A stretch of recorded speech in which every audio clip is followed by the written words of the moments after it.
Somewhere beneath the dry hills of central Turkey, buried under centuries of wind-blown soil and silence, there lies the skeleton of an empire. Not a small kingdom, not a forgotten village. An empire that at its peak commanded armies of hundreds of thousands, forged treaties with the pharaohs of Egypt, and controlled territory stretching from the Aegean Sea to the borders of Mesopotamia. An empire whose kings sat as equals alongside the most powerful rulers the ancient world had ever known. And yet, for nearly 3,000 years, this civilization was so thoroughly erased from human memory that when scholars first encountered its name in old texts, they assumed it was a myth. They assumed it had never existed at all. The Hittites, a name that once carried the weight of empires, a name spoken in the courts of Babylon and the temples of Thebes, a name that, for more than 400 years, meant power, war, diplomacy, and iron. And then, in what appears to have been a span of just a few decades, that name fell silent. The cities emptied, the palaces burned. The records stopped. The people scattered into the dust of Anatolia and were not heard from again.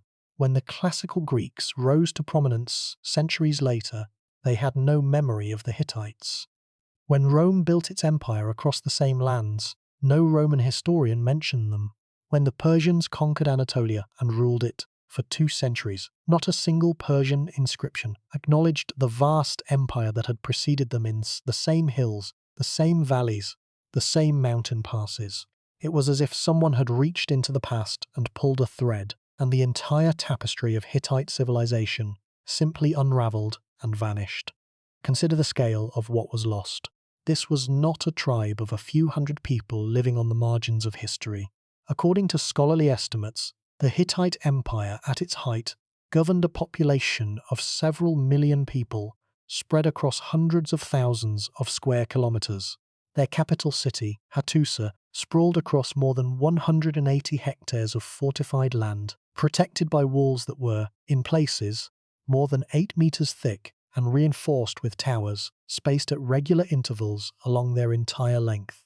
They maintained a diplomatic archive of thousands of clay tablets, written in at least 8 languages, documenting everything from treaties with foreign kings to instructions for horse training. They negotiated what many scholars consider the earliest surviving peace treaty in recorded history. They possessed knowledge of metallurgy, law, religion, astronomy, medicine, and military strategy that placed them among the most advanced civilizations of their era. They commanded a chariot force of more than 3,500 vehicles, one of the largest mobile strike forces the ancient world had ever assembled, and all of it disappeared, not slowly, not gradually, not through a gentle decline that historians could trace and explain. It collapsed, suddenly, violently, and almost completely. By the end of tonight, you're going to understand how an empire of this magnitude could vanish so thoroughly that the modern world did not even know it had existed until a chance discovery in the 1830s. You are going to learn what archaeologists found when they finally uncovered the ruins of Hattusa, and why what they found there raised more questions than it answered.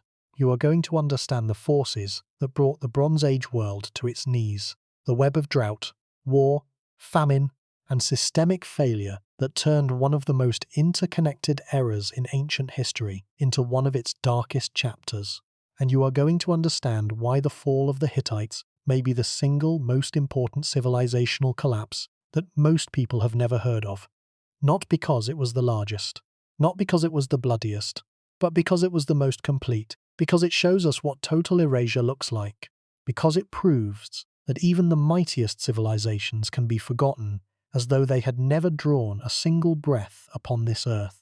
Before we get started, if you find these mysteries as fascinating as we do, take a second to like the video or subscribe. It's a simple action, but it helps this channel reach more curious minds like yours. What happened to the Hittites is not simply an academic puzzle locked away in university libraries and archaeological journals. It is a warning.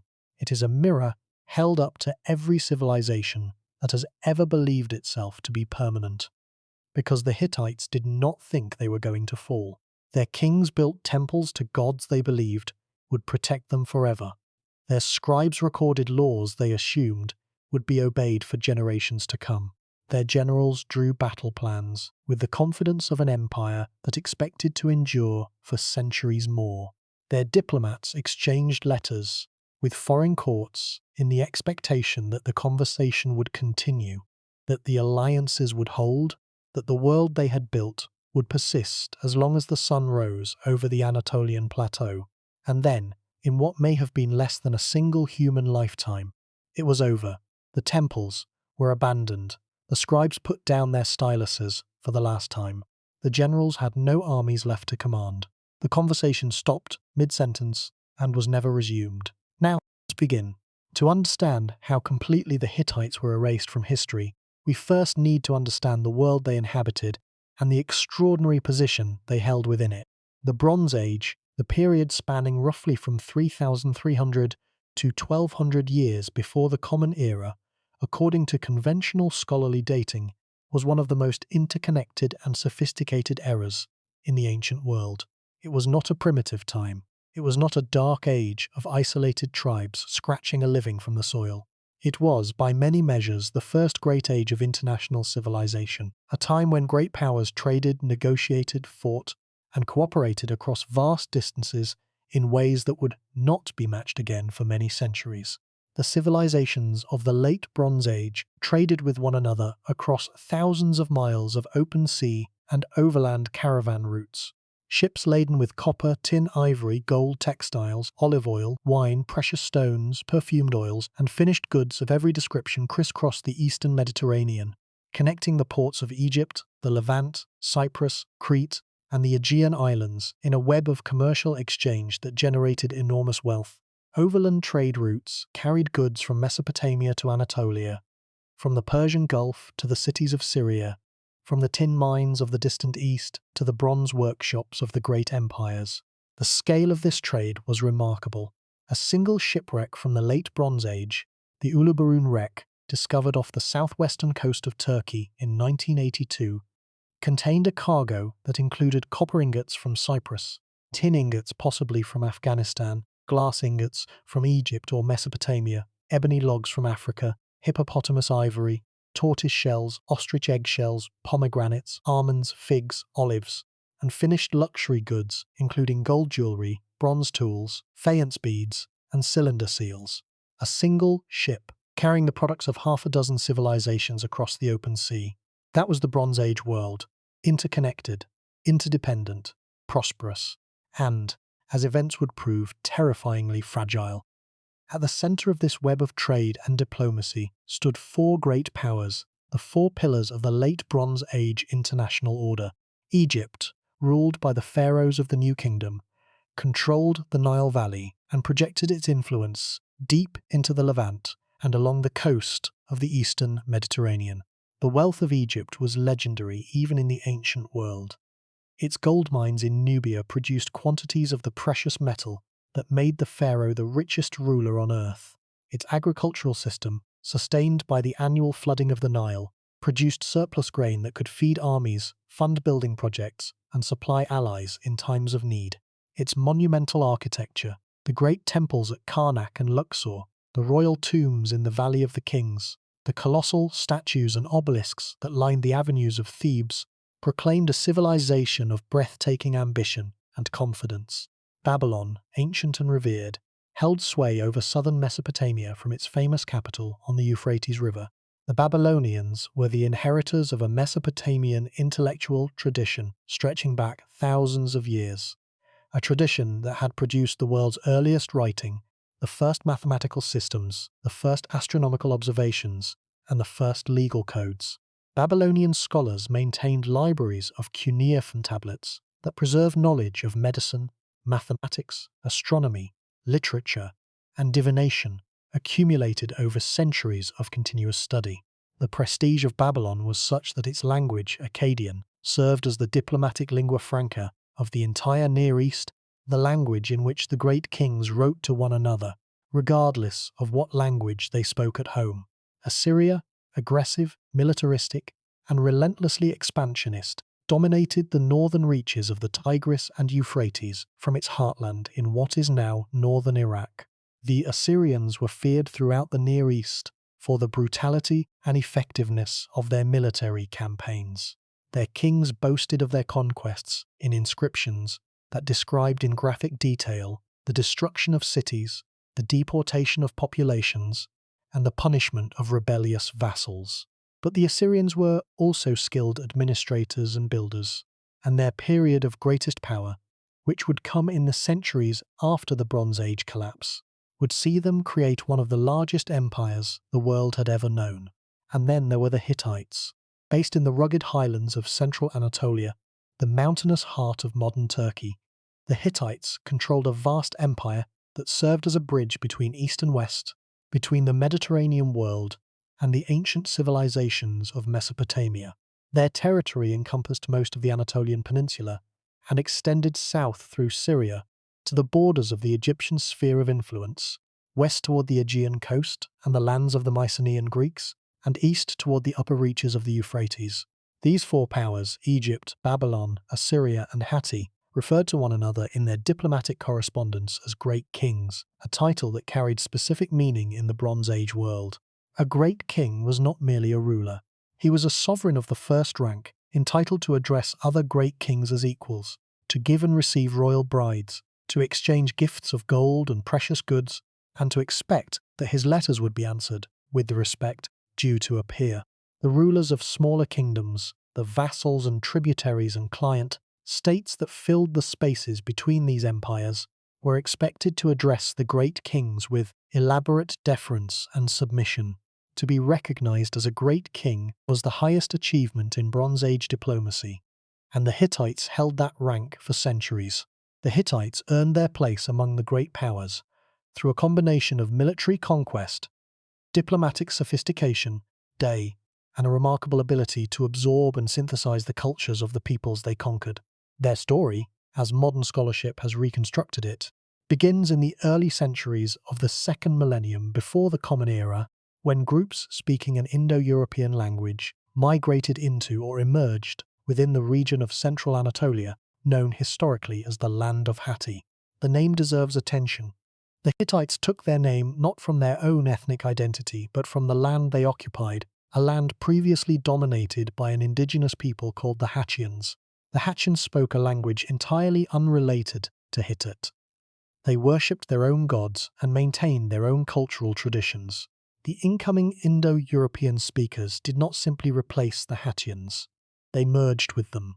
They adopted Hattian religious practices, incorporated Hattian deities into their own expanding pantheon, and built their capital on a site that the Hattians had considered sacred for generations. This pattern of cultural absorption, the willingness to adopt useful elements from conquered or assimilated peoples, became a hallmark of Hittite civilization and gave it a cosmopolitan, syncretic character that was unusual in the ancient world. The first ruler traditionally associated with the rise of the Hittite state as a major power is Hattusili I, who consolidated control over central Anatolia and made Hattusa his capital sometime around 1650 before the Common Era.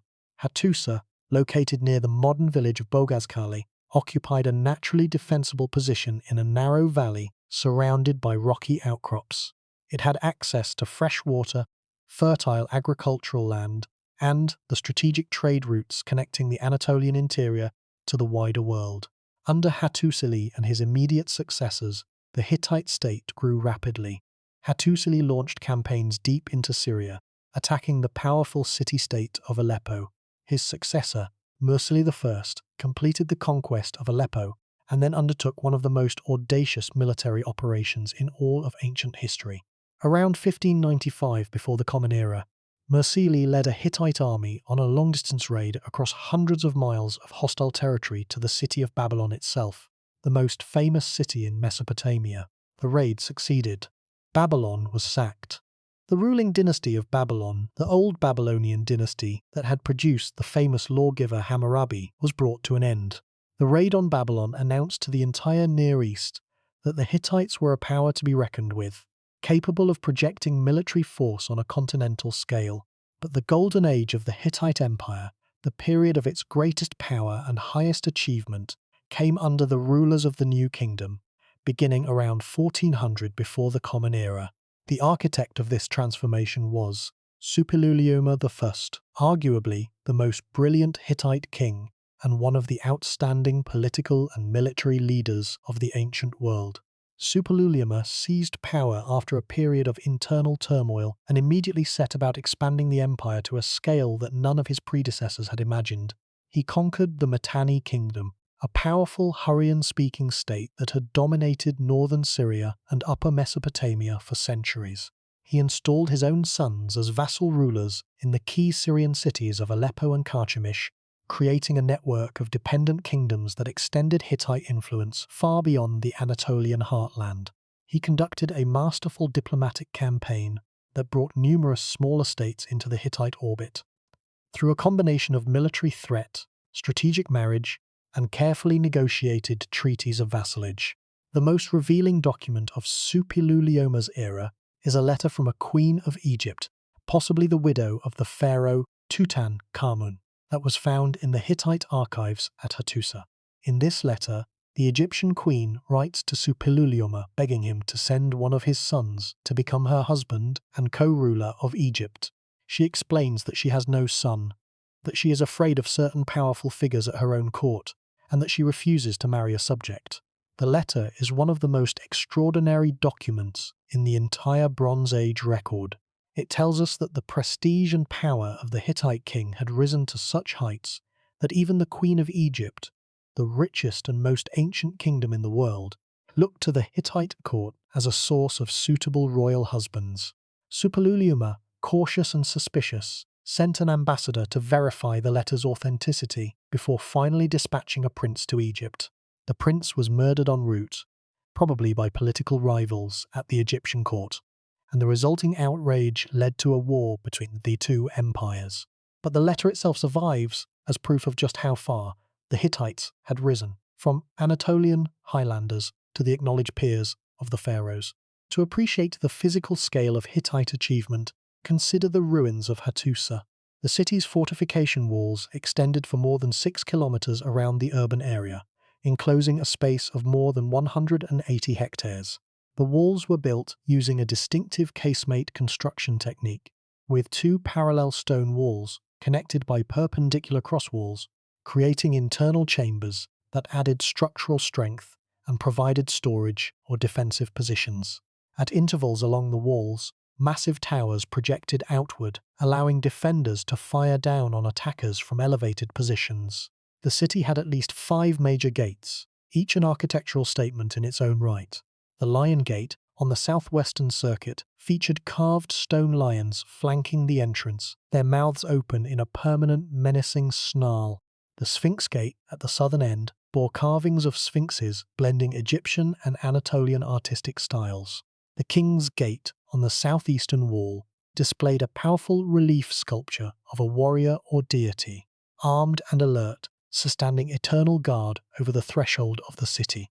Inside the walls, the city contained no fewer than 31 temples, a vast royal palace complex on the citadel hill of Buyutkale, granaries capable of storing food for the city's entire population, workshops, residential districts, and a system of roads connecting the various quarters. And beneath the citadel, in a series of storerooms that had been buried for more than 3,000 years, archaeologists uncovered the treasure that would transform the study of the ancient Near East.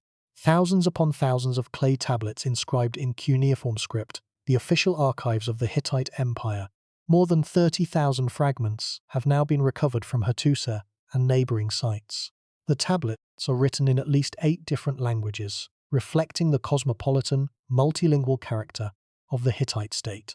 They include texts in Hittite itself, in Akkadian the diplomatic language, in Sumerian the scholarly language, in Hurrian, in Luwian, in Palaic, in Hattic, and in other languages not yet fully identified. The range of subjects covered by the archive is extraordinary.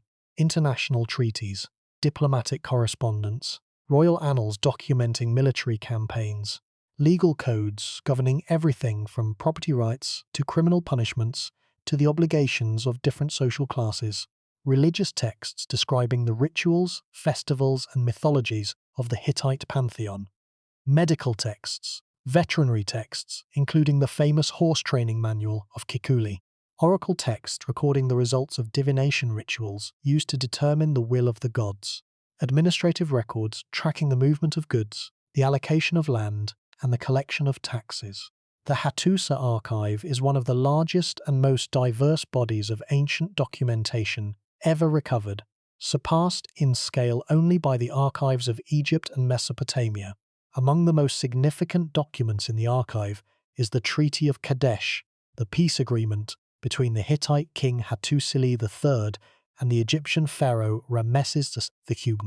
The treaty was negotiated around 1259 before the Common Era, roughly 15 years after the two empires had fought the Great Battle of Kadesh to an inconclusive draw. The Hittite version, inscribed on a clay tablet in Akkadian, was found at Hattusa. The Egyptian version was carved on the walls of the Great Temple at Karnak and on the walls of the Ramesseum, the pharaoh's mortuary temple. Scholars have compared the two versions and found them to be remarkably similar in content, though different in emphasis and framing. The treaty includes provisions for mutual non-aggression, for mutual defense against third-party attacks, for the extradition of refugees and fugitives, and for guarantees ensuring the orderly succession of each ruler's heirs. It is, by broad scholarly consensus, the oldest surviving international peace treaty, and a copy of it hangs today in the United Nations headquarters in New York, as a symbol of humanity's enduring aspiration to resolve conflict through law rather than through violence. The Battle of Kadesh that preceded the treaty was itself one of the defining military events of the Bronze Age. Kadesh was a fortified city on the Orontes River in western Syria, a strategic prize that both Egypt and Hatti claimed as falling within their sphere of influence. Around 1274 before the Common Era, Ramesses II marched north from Egypt with an army of roughly 20,000 soldiers organized into 4 divisions named after Egyptian gods. Amun, Ra, Ptah, and Seth, the young pharaoh, eager for glory, pushed ahead with his Amun division, leaving the other 3 strung out along the line of march. He had received intelligence planted by Hittite agents disguised as deserters that the Hittite army was far to the north and posed no immediate threat. The intelligence was false. The Hittite king Muwatalli II had positioned an army of approximately 40,000 men, including a massive chariot corps of more than 3,500 vehicles, behind the city of Kadesh, hidden from Egyptian scouts. When the trap was sprung, the Hittite chariots struck the Egyptian Ra division while it was on the march, scattering it and then sweeping forward to attack the Egyptian camp itself. Ramesses was very nearly captured. Only a desperate personal counterattack by the pharaoh, aided by the arrival of a relief force from the coast, prevented a complete disaster. The battle raged for hours, with thousands of chariots and tens of thousands of infantry engaged across a wide front. Neither side achieved a decisive victory. Ramesses survived and withdrew with his army intact, but the Hittites retained control of Kadesh and the disputed territories.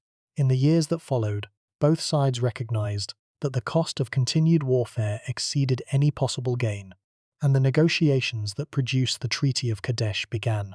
The treaty was sealed by a diplomatic marriage between Ramesses and a Hittite princess, an event celebrated in Egyptian inscriptions with considerable pomp and ceremony. All of this, the armies numbering in the tens of thousands, the sophisticated diplomacy conducted in multiple languages, the treaties carved in stone and inscribed on clay, the temples and palaces and archives and artworks, all of it was destroyed within a few decades of the Treaty of Kadesh. The treaty was signed around 1259 before the Common Era. By approximately 1180 before the Common Era, the Hittite Empire had ceased to exist. Hattusa was in ashes, the tablets were buried in rubble, the population had scattered, and within a few generations, no living person on the face of the earth remembered that the Hittites had ever existed. To put this devastation in a human frame, imagine being born in the last prosperous decades of the empire. You grow up in Hattusa, surrounded by the sounds and smells of a living imperial capital. You hear priests chanting prayers to the storm god in the temple courtyards. You watch scribes carrying bundles of freshly inscribed tablets to the archive room. You see soldiers mustering in the great square before the palace, their bronze armor glinting in the sun. This is your world. This is reality. This is permanence. And by the time you are an old man, by the time your own grandchildren are learning to walk, none of it remains.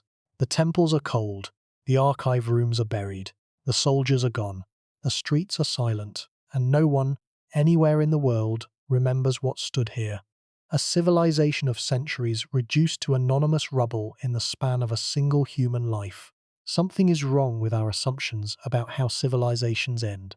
We imagine decline as a long, slow process, a gentle slope from greatness to obscurity that takes centuries to traverse. But the Hittite collapse was not a gentle slope. It was a cliff, and the Hittites were not alone in their fall. Then something happened that changed everything. For nearly 3,000 years, the Hittites existed as nothing more than a ghost, a faint echo in texts that few people read and fewer still understood. A handful of references in ancient writings kept the name alive in a dim, uncertain way. The Hebrew Bible mentions the Hittites several times, describing them as one of several peoples inhabiting the land of Canaan, alongside the Amorites, the Canaanites, the Perizzites, the Hivites, and the Jebusites.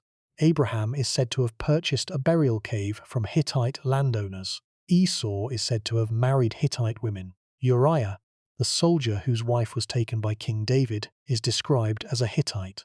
But none of these references hint at the true scale of what the Hittites had been. They describe a local people, a Canaanite tribe, not a vast imperial power that had once rivaled Egypt for dominance of the ancient world. For centuries, biblical scholars treated the Hittites as a minor ethnic group, one name among many in the complex demographic landscape of the ancient Levant.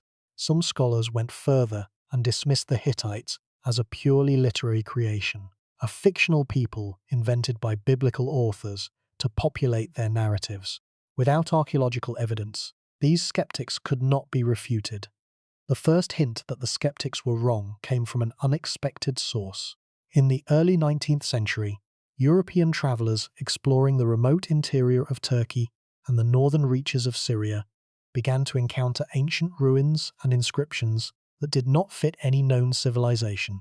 Stone blocks carved with an unfamiliar hieroglyphic script were found at sites scattered across a wide geographic area. From central Turkey to the Euphrates River, the carvings were clearly ancient, clearly the work of a sophisticated culture, and clearly unrelated to any of the civilizations that European scholarship had identified.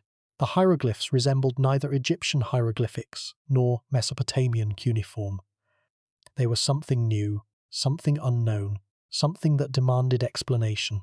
The breakthrough moment came in 1834, when a French architect and explorer named Charles Texier was travelling through the Anatolian interior. Texier was on a scholarly quest. He was searching for the ruins of Tavium, an ancient settlement mentioned in classical Greek and Roman texts, and believed to lie somewhere in the central Turkish highlands. Texier had studied the ancient sources carefully and felt confident he could locate the site. He was wrong about Tavium, but what he found instead was far more significant than anything he had been looking for. Near the village of Bogazkal, in a dramatic landscape of rocky gorges and windswept plateaus, Texier came upon the remains of a massive fortified city. The walls were still visible beneath centuries of accumulated earth. The gates were flanked by enormous stone carvings of lions and sphinxes of a style he had never seen before. The ruins extended across a vast area, covering more ground than the Acropolis and Agora of Athens combined. Texier was astonished and bewildered. He documented what he found in meticulous detail, sketching the carvings, measuring the walls, and recording his impressions in his journal. But he could not identify the builders. The architecture matched no known style. The hieroglyphic inscriptions carved into some of the stones could not be read. Texier published his findings upon returning to France, and candidly admitted that he had no idea what civilization had produced the magnificent ruins he had discovered. For decades, the mystery deepened rather than resolved. More travelers visited Bogazkali and confirmed Texier's observations. Similar ruins and inscriptions were found at other locations in Anatolia and northern Syria, at Karchemish on the Euphrates, at Malatya in eastern Turkey, at Aleppo and Hamath in Syria, at Yazili Kaya near Bogaskal itself, where a remarkable open-air rock sanctuary was found carved with processions of gods and goddesses in a style unlike anything in the established repertoire of ancient Near Eastern art. It became increasingly clear that these scattered sites were not isolated oddities, but the remains of a widespread and powerful civilization that had occupied a vast territory and possessed considerable resources and artistic skill. The Irish missionary Archibald Henry Sayce, working in the 1870s and 1880s, was among the first scholars to propose that all of these sites belonged to a single civilization, which he identified with the Hittites mentioned in the Bible. Sayce argued that the biblical Hittites were not a minor Canaanite tribe, but the remnant memory of a great empire that had once controlled much of Anatolia and Syria. His proposal was met with considerable skepticism by many of his colleagues, who found it difficult to believe that an empire of such scale could have existed without leaving a clearer trace in the historical record. The tide began to turn in the 1880s and 1890s, when scholars deciphering cuneiform archives from Egypt and Mesopotamia encountered repeated references to a powerful kingdom called Hatti. The most important evidence came from the Amarna letters, a collection of nearly 400 clay tablets discovered in the late 1880s at the site of Akhetaten, the short-lived capital built by the Egyptian pharaoh Akhenaten on the east bank of the Nile. The tablets were the diplomatic correspondence of the Egyptian court, and among them were letters exchanged between the pharaoh and the king of Hatti. The tone of these letters was unmistakable. The king of Hatti wrote not as a vassal or a subordinate, but as an equal, a fellow great king whose dignity and sovereignty demanded the same respect that was accorded to the pharaoh himself. When the Hittite king felt slighted, he said so with blunt directness. When he felt that the pharaoh had failed to fulfill a diplomatic obligation, he protested in language that left no room for misunderstanding. The Amarna letters proved beyond any reasonable doubt that the kingdom of Hatti had been one of the dominant powers of the late Bronze Age, a state that Egypt itself regarded as a peer and sometimes as a dangerous rival. The final piece of the puzzle fell into place in 1906, when the German Assyriologist Hugo Winkler began systematic excavations at Bogaskal. Winkler had been following the accumulating evidence linking the site to the kingdom of Hatti, and he was convinced that a major discovery awaited anyone willing to dig. What he found surpassed even his highest expectations. Beneath the rubble of the ancient city, in a series of storerooms adjacent to the royal citadel, Winkler and his team uncovered an archive of more than 10,000 clay tablets. The tablets were inscribed in cuneiform script, and most were written in either Akkadian, the international diplomatic language, or in another language that Winkler could not immediately identify. The content of the tablets was electrifying. They were the official records of the Hittite Empire, treaties with foreign kings, letters from pharaohs and Babylonian monarchs, laws governing the Hittite people, religious texts describing the festivals and rituals of the Hittite gods, administrative records documenting the management of land, labor, and resources across the empire, and, most dramatically, the Hittite version of the Treaty of Kadesh, the peace agreement with Ramesses II, that Winkler recognized immediately from the Egyptian copy he had studied at Karnak. The discovery was a thunderbolt. In a single excavation, a civilization that had been little more than a biblical footnote was revealed to have been one of the great empires of the ancient world. The decipherment of the Hittite language came 9 years later. In 1915, the Czech linguist Bedřich Hrozný published a paper demonstrating that the unidentified language of the Hattusa tablets was an Indo-European language, belonging to the same vast language family that includes Greek, Latin, Sanskrit, Persian, and the modern languages of Europe and South Asia. Hrozny's key insight came from a deceptively simple sentence in one of the tablets. The sentence contained the Hittite word for bread, which Hrozny recognized from its Sumerian ideogram, followed by a verb and then a word for water. Hrozny realized that the word for water in this unknown language bore a striking resemblance to the word for water in English, German, and other Indo-European languages. Following this clue, he was able to demonstrate systematic correspondences between the grammar and vocabulary of the mystery language and the known patterns of Indo-European linguistics. The language of the Hittites, the people who had built an empire in Bronze Age Anatolia, was related to the languages spoken today from Iceland to India. The decipherment opened the floodgates. Scholars could now read the vast Hattusa archive, and the civilization of the Hittites began to emerge from the shadows with a richness and complexity that no one had anticipated. The discovery and decipherment of the Hittite world was one of the great intellectual achievements of the early 20th century, but it also raised a question so profound and so unsettling that it has haunted scholars ever since. How is it possible that a civilization of this scale, this power, this cultural sophistication could have been so completely forgotten for 3,000 years? This was not a marginal kingdom on the periphery of the ancient world. This was one of the four great powers of the Bronze Age, a state that corresponded with pharaohs on terms of equality, that maintained diplomatic relations with every major court in the Near East, that fought one of the largest battles in the ancient record to a standstill against the mighty army of Ramesses the Great. And yet, within a few centuries of its destruction, no one remembered it. The Greeks did not know about it. The Persians did not know about it. The Romans did not know about it. The memory of the Hittites was not merely faded or distorted. It was gone, erased, replaced by silence so complete that even the physical evidence, the massive walls, the carved gates, the scattered ruins visible above the soil of Anatolia, could not be recognized for what they were. The explanation lies in the nature of the Hittite destruction itself. What happened to Hattusa was not a peaceful transition of power. It was not a slow decline followed by a quiet absorption into a successor state.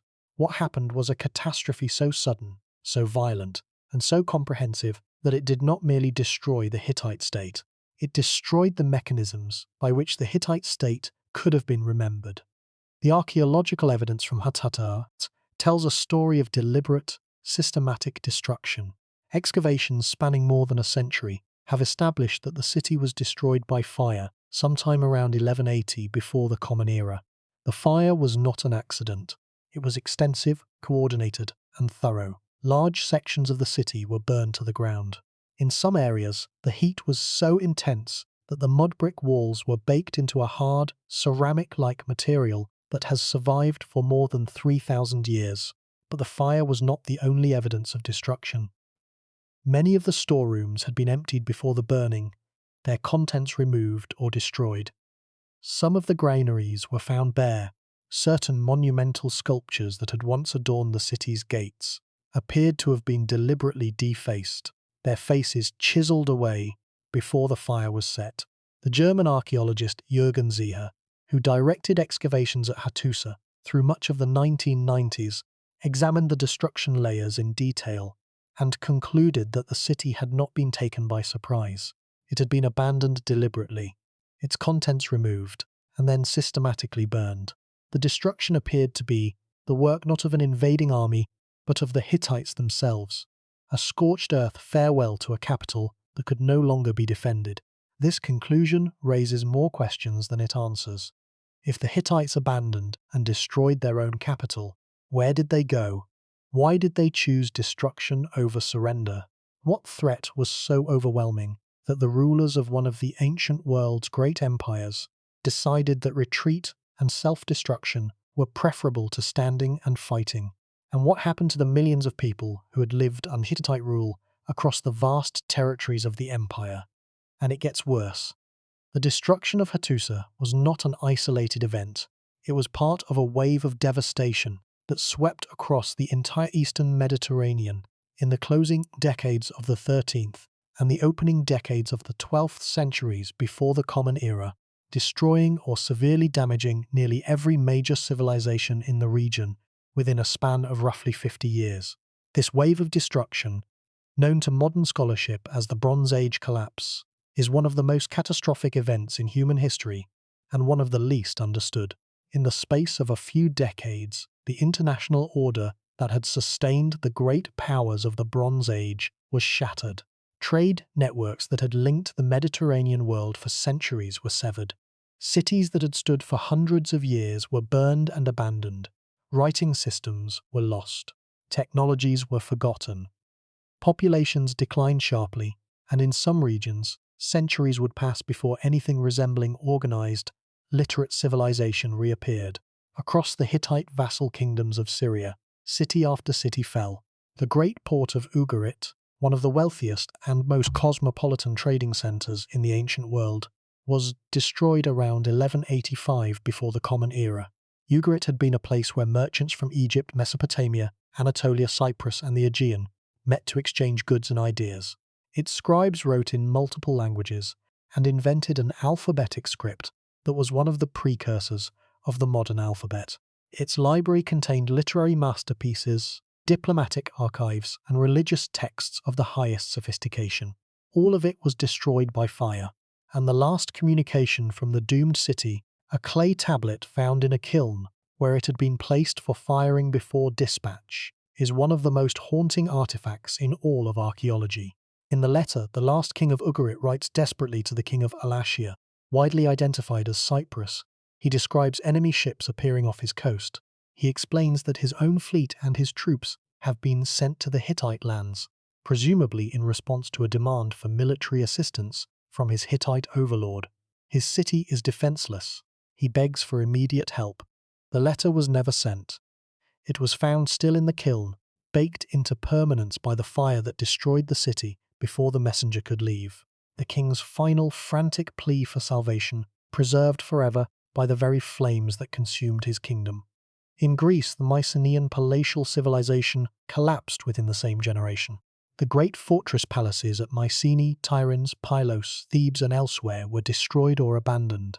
The Linear B script, the writing system used by the Mycenaean palace bureaucracies, disappeared entirely, and Greece entered a period of roughly 300 years, during which no one in the Aegean world could read or write.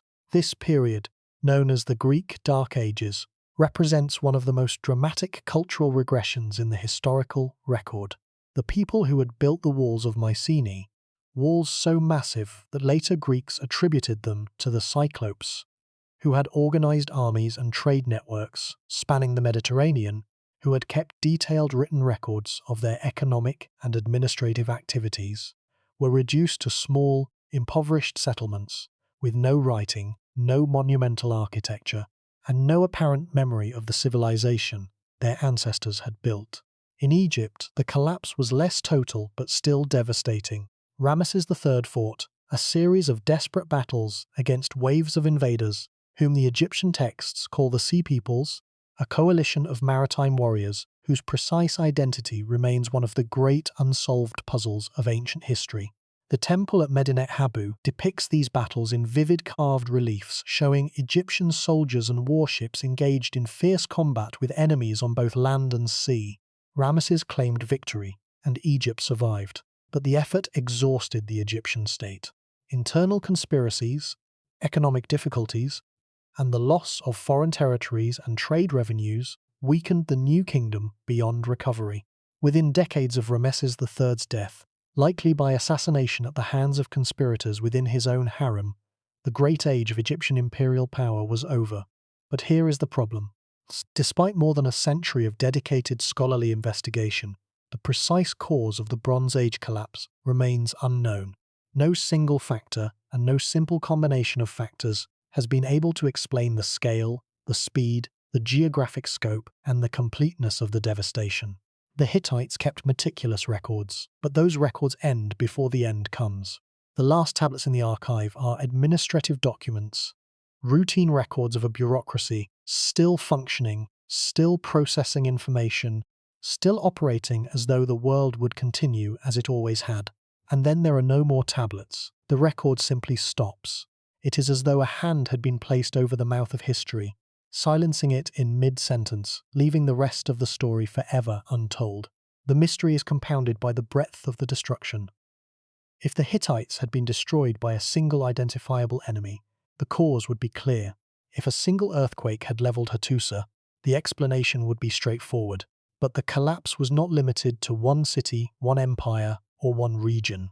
It swept across the entire eastern Mediterranean, from Greece to Anatolia to Syria to Egypt, affecting civilizations separated by hundreds of miles of land and sea. Whatever caused the collapse, it was not a local event. It was a systemic failure, a catastrophe that struck not one node in the network, but the network itself. And that is what makes it so profoundly, so enduringly unsettling. But here's what makes this truly terrifying. To understand why the Hittites vanished so completely, scholars have proposed a range of explanations, each illuminating a different facet of the catastrophe, and each, ultimately, falling short of a complete answer.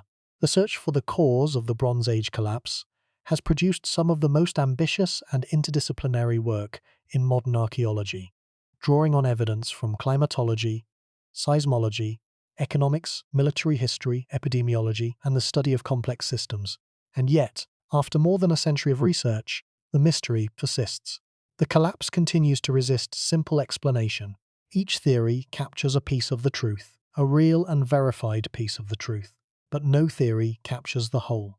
The picture that emerges is not of a single cause, but of a convergence, a perfect storm of cascading failures that overwhelmed the adaptive capacity of an entire world. Let us examine each of these explanations in turn, not to dismiss them, but to understand how they fit together, how each one reveals a different weakness in the armor of the Bronze Age world, and how, taken together, they paint a portrait of systemic vulnerability that remains disturbingly relevant to our own time. The first and perhaps most dramatic explanation centers on the Sea Peoples, a mysterious coalition of maritime warriors who appear in Egyptian records as the destroyers of the Bronze Age world. This is the theory most familiar to popular audiences, and it is easy to see why. It has villains, it has battles, it has the dramatic appeal of a sudden invasion that swept away the old order in a tide of fire and blood. The Sea Peoples appear most prominently in the inscriptions of Ramesses III at Medinet Habu, the great mortuary temple on the west bank of the Nile near Thebes, where the pharaoh describes a coordinated assault on the eastern Mediterranean that left devastation in its wake. The inscriptions state that no land could stand before their arms, that the invaders set up a camp in one place in the land of Amuru, that they destroyed the people of Hatti, that they came with fire prepared before them, moving forward toward Egypt. The relief sculptures that accompany the inscriptions show naval battles in which Egyptian warships engage enemy vessels, and land battles in which Egyptian soldiers fight warriors accompanied by ox carts, carrying women and children, suggesting that the Sea Peoples were not merely a raiding army, but a migrating population, an entire people on the move, carrying their families and their possessions with them into war. The appeal of this theory is its apparent simplicity. It offers a single, identifiable cause for the collapse, a vast wave of invaders who conquered and destroyed everything in their path, like a tsunami of human destruction rolling across the ancient world. But the theory has serious problems, and these problems have become more apparent as research has advanced over the past several decades. The most fundamental problem is the question of identity. Who were the Sea Peoples? Despite their central role in the Egyptian account, no one knows with certainty where they came from, what language they spoke, how they were organized politically, or what motivated their attacks. The Egyptian texts give them names: the Peliset, the Cheka, the Shekelesh, the Denyen, the Weshesh, the Luka, and others. But these names have proven remarkably resistant to secure identification with known populations. Some scholars have linked the Pelset to the Philistines, who established themselves on the southern coast of the Levant after the collapse, and who are known from both archaeological remains and biblical texts. Others have connected various Sea People groups to populations in western Anatolia, Sardinia, Sicily, Libya, or the Aegean Islands. But these identifications remain tentative, contested, and in many cases mutually contradictory. After more than a century of scholarly debate, no consensus has emerged on who the Sea Peoples actually were, and some scholars have questioned whether they constituted a single unified group at all, or whether the Egyptian texts lumped together disparate groups of refugees, migrants, and pirates under a single convenient label. Beyond the question of identity, there is a more fundamental problem with the Sea Peoples theory, one that strikes at the very logic of the explanation. The theory treats the invaders as the cause of the collapse, rather than as a symptom of it. If the Sea Peoples were a coalition of displaced populations, driven from their homelands by famine, drought, political instability, or some combination of these forces, then they are not the ultimate cause of the collapse, but a consequence of it, a secondary effect of primary causes that had already destabilized the Bronze Age world before the invasions began. In this reading, the Sea Peoples were not the disease but the fever. They were not the fire, but the sparks thrown off by a conflagration that was already burning. The question then becomes not who were the Sea Peoples, but what drove them from their homes in the first place. And to that question, the Sea Peoples theory, for all its dramatic power, offers no answer whatsoever. The numbers are striking when we consider the logistics of such a massive displacement. For a force large enough to threaten multiple established empires simultaneously, to over and fortified cities and defeat professional armies that had been maintained for centuries, the Sea Peoples must have numbered in the tens of thousands at minimum, and Egyptian sources suggest the numbers were far larger still. Transporting, feeding, and coordinating such a force across the open Mediterranean, with families and possessions and livestock in tow, would have required a level of organization that suggests these were not random raiders, but organized communities undertaking a planned, if desperate, migration. Something had gone terribly wrong in their homelands, wherever those homelands were. Something had made the dangerous journey across the open sea, with all its risks of storm and shipwreck and starvation, preferable to staying where they were. But the Egyptian records, focused as they are on the pharaoh's military triumph and his personal courage in battle, give us almost no information about what that something was. The Sea Peoples arrive in the historical record already in motion, already displaced, already desperate, their origins obscured by the very catastrophe that set them moving. A second explanation that has gained substantial support in recent decades focuses on climate change, specifically on a prolonged and severe drought that appears to have struck the eastern Mediterranean during the period of the collapse. This theory draws on a growing and increasingly robust body of scientific evidence drawn from multiple independent lines of investigation.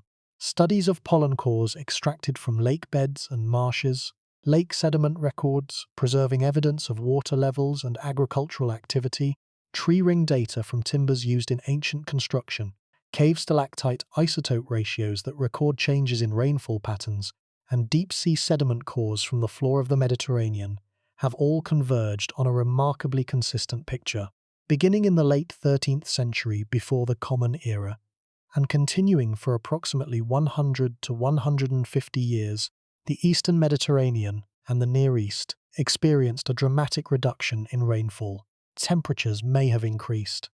Growing seasons shortened. Rivers and springs that had sustained agriculture for centuries diminished or dried up entirely. The landscape itself began to change, as the vegetation that depended on regular rainfall gave way to drought-adapted species that could survive in arid conditions. A landmark study published in the early 2000s by the climatologist Brandon Drake analyzed multiple records from across the region and found strong evidence of a rapid aridification event coinciding with the period of the collapse. The data showed not a gradual decline in rainfall, but a relatively abrupt transition, a shift in climate patterns that occurred over a period of decades rather than centuries, fast enough to outpace the adaptive capacity of agricultural societies that had developed their farming practices over generations of relatively stable conditions. Similar findings were reported by David Kanievsky and colleagues who studied pollen records from sites on the Syrian coast near the ancient city of Ugarit and found a sharp transition from agricultural vegetation to drought-adapted scrubland precisely at the time of the destruction of Ugarit and other coastal cities. The pollen record told a clear and unambiguous story. Where farmers had once grown wheat and barley in well-watered fields, the land was producing only the tough, thorny, deep-rooted plants that survive in arid conditions, plants that no amount of human labor could convert into bread. The agriculture that had fed the cities was failing and failing quickly. The implications of a sustained drought for the Bronze Age world would have been devastating on a scale that is difficult to overstate. The economies of the great empires were built on agricultural surplus. The vast majority of the population, perhaps 90% or more in most regions, worked the land, growing staple crops that fed not only themselves but also the cities, the armies, the priesthoods, the artisan classes, and the bureaucracies that administered the empire. The palace economies that were the hallmark of Bronze Age political organization depended absolutely on the ability of the central government to collect, store, and redistribute agricultural surplus. The grain tax was the foundation of royal power, the mechanism by which the palace sustained its armies, fed its dependents, and maintained the complex institutional structures that held the empire together. If the harvests failed, not once but repeatedly, year after year, the entire system was threatened at its foundations. Grain stores would dwindle and then empty. Famine would spread through the countryside and into the cities. Populations would become restless and mobile, searching for food and water in lands that were already stressed by the same drought. The social contract between rulers and ruled, the implicit agreement that the palace would provide security and sustenance in exchange for labor and loyalty, would fracture under the pressure of empty granaries and starving children. There is documentary evidence that this is exactly what happened. Several Hittite texts from the final decades of the empire refer to grain shortages and the urgent need for food imports from abroad. A letter from the Hittite king to the king of Ugarit demands the immediate shipment of grain, describing the situation as a matter of life and death, language that carries a weight of desperation that is unusual even in the urgent diplomatic correspondence of the period.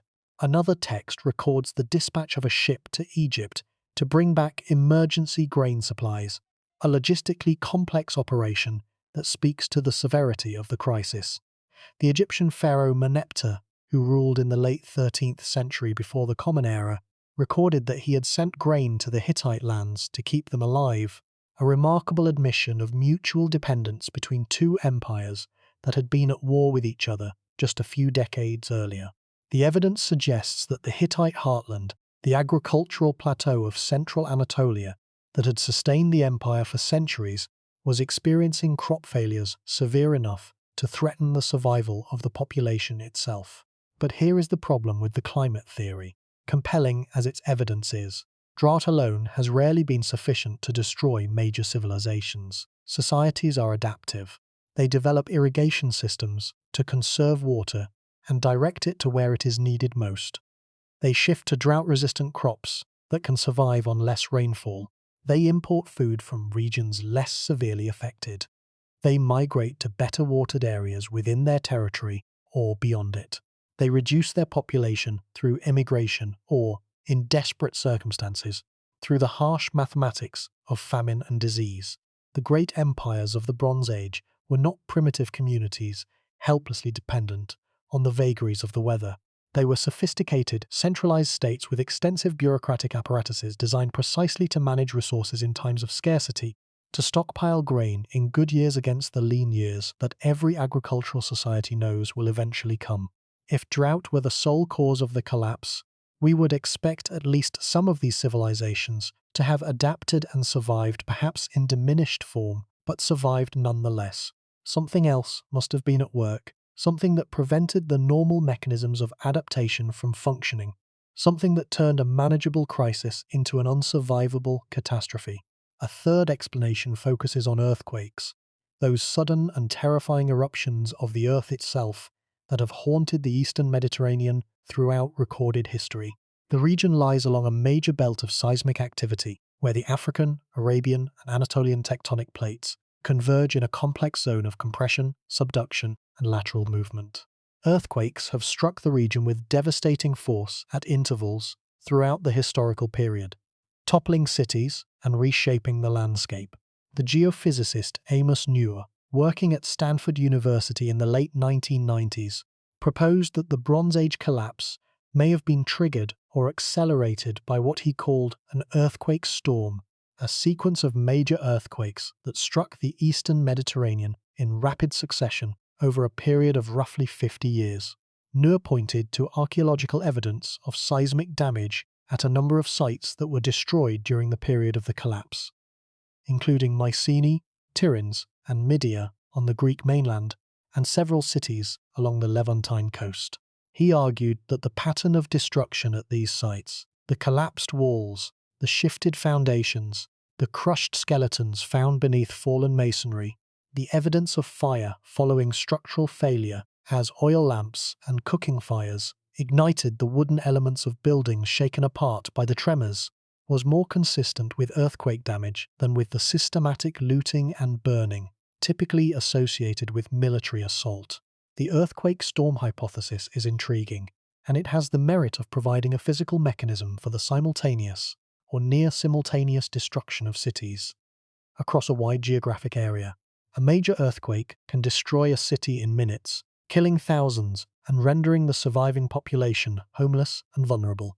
A sequence of major earthquakes, striking different parts of the region over the course of a few decades, could have inflicted cumulative damage severe enough to destabilize the political and economic systems that held the Bronze Age world together, particularly if the affected cities were key nodes in the trade and communication networks on which the great empires depended. But the theory faces significant challenges that prevent it from standing alone as a complete explanation. Earthquakes are fundamentally local events. Even a major earthquake with a magnitude of 7 or 8 affects a limited area, perhaps a few hundred kilometers at most, from the epicenter. To explain the collapse of civilizations across the entire eastern Mediterranean, from Greece to Anatolia to Syria to Egypt, the earthquake storm hypothesis requires an extraordinary coincidence of major seismic events, all occurring within a narrow window of time and all striking areas of critical importance.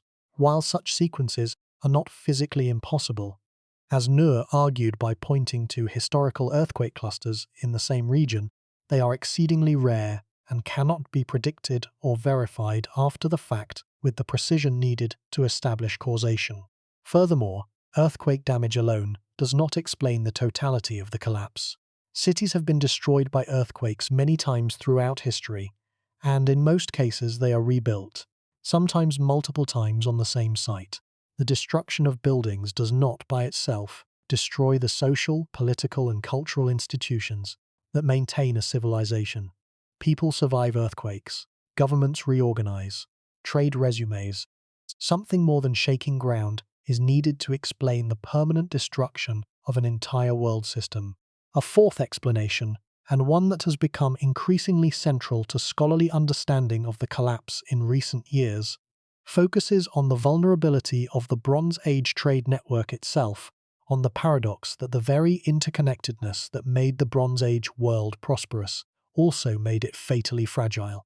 The archaeologist Eric Klein, in his widely cited book on the Bronze Age collapse published in 2014, argued that the civilizations of the late Bronze Age were connected by a complex system of interdependent trade relationships that was essential to their survival, and that was also, paradoxically, their single greatest point of vulnerability. The key resource in this network was bronze itself, the alloy of copper and tin that gave the age its name, and that was the foundation of its material culture.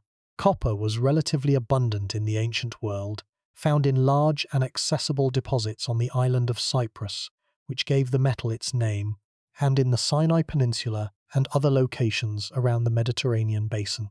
But tin was rare, far rarer than copper, and the major sources of tin available to the Bronze Age civilizations were located frustratingly far from the centers of power where the metal was needed. The most commonly cited sources include deposits in what is now Afghanistan, possibly in Central Asia, and according to some scholars, in Cornwall in the far southwestern corner of England, thousands of miles from the bronze workshops of the Near East. Getting tin from these distant sources to the craftsmen who needed it required a chain of trade relationships stretching across half the known world, involving dozens of intermediaries, vulnerable to disruption at any point along its enormous length. The dependence on tin was not a minor economic detail. It was an existential vulnerability woven into the very fabric of Bronze Age civilization. Without tin, there was no bronze. Without bronze, there were no weapons for the armies, no tools for the farmers, no fittings for the chariots, no decorative objects for the temples and palaces, no trade goods for the merchants.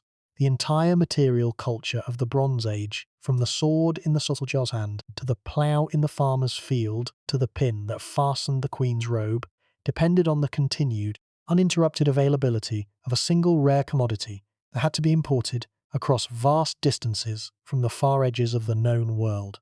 If the tin supply was interrupted at any point, whether by the collapse of a trading partner, the disruption of a trade route by bandits or pirates, or political instability, or the failure of a distant source to produce, the consequences would ripple outward through every economy in the network, amplifying as they spread, creating shortages that bred further shortages in a self-reinforcing cycle of economic contraction. Klein argued that the Bronze Age world functioned as what modern economists and systems theorists would call a complex adaptive system, a network of interacting elements whose collective behavior emerges from the relationships between them rather than from the properties of any individual element. In such a system, stability depends not on the strength of any single component, but on the integrity of the network as a whole. If enough connections fail, the system does not degrade gradually and proportionally. It collapses suddenly and catastrophically, in a manner that appears disproportionate to the initial disruption, like a bridge whose individual cables are each strong enough to bear the load under normal conditions, but which fails completely when a few cables snap, and the increased load causes the remaining cables to fail in rapid succession, each failure increasing the strain on the survivors until the entire structure gives way. Klein drew an explicit comparison between the Bronze Age trade network and the global economy of the 21st century, suggesting that the same interconnectedness that makes both systems prosperous and resilient under normal conditions also makes both systems vulnerable to cascading failure when stressed beyond their capacity to absorb shocks. The comparison is not comforting. The system's approach to the Bronze Age collapse is particularly powerful because it can accommodate all of the other theories as contributing factors without requiring any single one to bear the explanatory weight alone. Drought reduced agricultural output, creating food shortages that strained government resources and destabilized populations. Earthquakes damaged critical infrastructure, disrupted local economies, and destroyed the physical assets that cities needed to function. The Sea Peoples, themselves possibly driven by the same drought and instability that was affecting the rest of the region, added military pressure to systems that were already overstretched and fragile. Internal political divisions weakened the ability of governments to respond coherently to multiple simultaneous crises, and the trade network, strained by all of these pressures at once, could not absorb the combined shock. Each failure increased the burden on the surviving connections, which in turn increased the likelihood of further failures until the entire system came apart in a cascade of mutually reinforcing collapses that no single actor or institution could halt. There is a fifth dimension to the collapse that is often overlooked in popular accounts, but that may be among the most important factors of all because it concerns the internal health of the Hittite state in the decades before its destruction. The Hittite Empire, for all its outward strength and diplomatic prestige, was plagued by internal tensions that had weakened it from within for generations before the final catastrophe. The royal succession was contested repeatedly throughout Hittite history, sometimes violently. Kings were overthrown by brothers, sons, nephews, and ambitious courtiers. Assassinations, coups, and dynastic purges punctuated the historical record with alarming regularity. The Hittites developed elaborate legal procedures, including a formal edict governing the succession that was intended to establish clear rules for the transfer of power, but these procedures did not always prevent the very conflicts they were designed to avoid. The western periphery of the empire was a particular source of chronic instability, with vassal states in western Anatolia repeatedly rebelling against Hittite authority, often with support or encouragement from outside powers. The Ahiyawa, a people mentioned with increasing frustration in Hittite texts and widely identified by modern scholars with the Mycenaean Greeks, were a persistent and growing threat, interfering in the affairs of western Anatolia, supporting rebellious vassals, and challenging Hittite sovereignty in regions the great king considered firmly within his sphere of control. In the final decades of the empire, These internal problems intensified dramatically. The Hittite king Tidal IV fought a series of exhausting and politically divisive wars against the kingdom of Tahuntassa in southern Anatolia, a breakaway state that had been established as a rival power center by a branch of the Hittite royal family itself. The conflict between Hattusa and Tahuntassa was not merely a border dispute or a vassal rebellion. It was a civil war within the Hittite ruling dynasty, a fundamental challenge to the legitimacy and authority of the king at Hattusa, and it divided the Hittite elite at precisely the moment when unity was most urgently needed. At the same time, the western provinces were restive. Grain supplies were dwindling under the pressure of the worsening drought, and the diplomatic correspondence of the period reveals a tone of increasing desperation and urgency that contrasts sharply with the confident, sometimes arrogant tone of the earlier Hittite kings, where earlier kings had written to their vassals and peers with the assurance of rulers who commanded vast resources and unchallenged authority. The later kings wrote with the barely concealed anxiety of leaders who were losing control. The last known Hittite great king was Suppiluliuma II, son of Tudela IV. His surviving inscriptions are few and fragmentary, but they paint a portrait of a ruler fighting on multiple fronts simultaneously, winning individual battles and skirmishes, but losing the larger war against the forces of dissolution that were tearing his empire apart from within and without.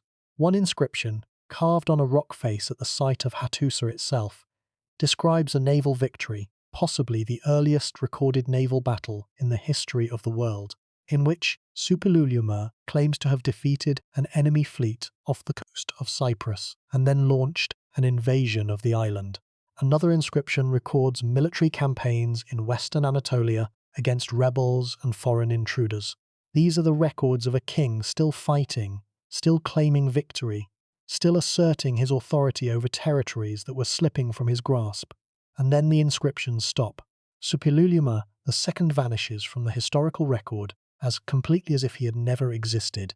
There is no death notice, no succession record, no final tablet recording the transfer of power to an heir or the circumstances of the king's end, just silence. The last Hittite great king disappears into the same void that would soon swallow his entire civilization, and the void gives nothing back. The silence that follows the last inscription of Suppiluliuma II is perhaps the most disturbing aspect of the Hittite collapse, more disturbing even than the evidence of fire and destruction in the ruins of Hattusa, because it speaks to the totality of the failure. The Hittites were extraordinarily meticulous record keepers. For centuries, they had documented their laws, their treaties, their religious ceremonies, their military campaigns, their diplomatic correspondence, their agricultural conditions, their judicial proceedings, and even their consultations with oracles in painstaking, compulsive detail.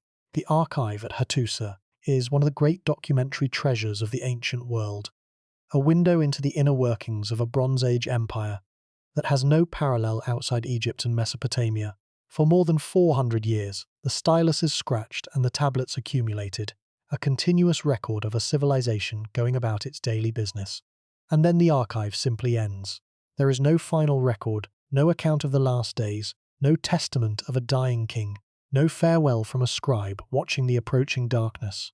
The record simply stops, as if someone had pressed a hand over the mouth of history and muffled its voice forever.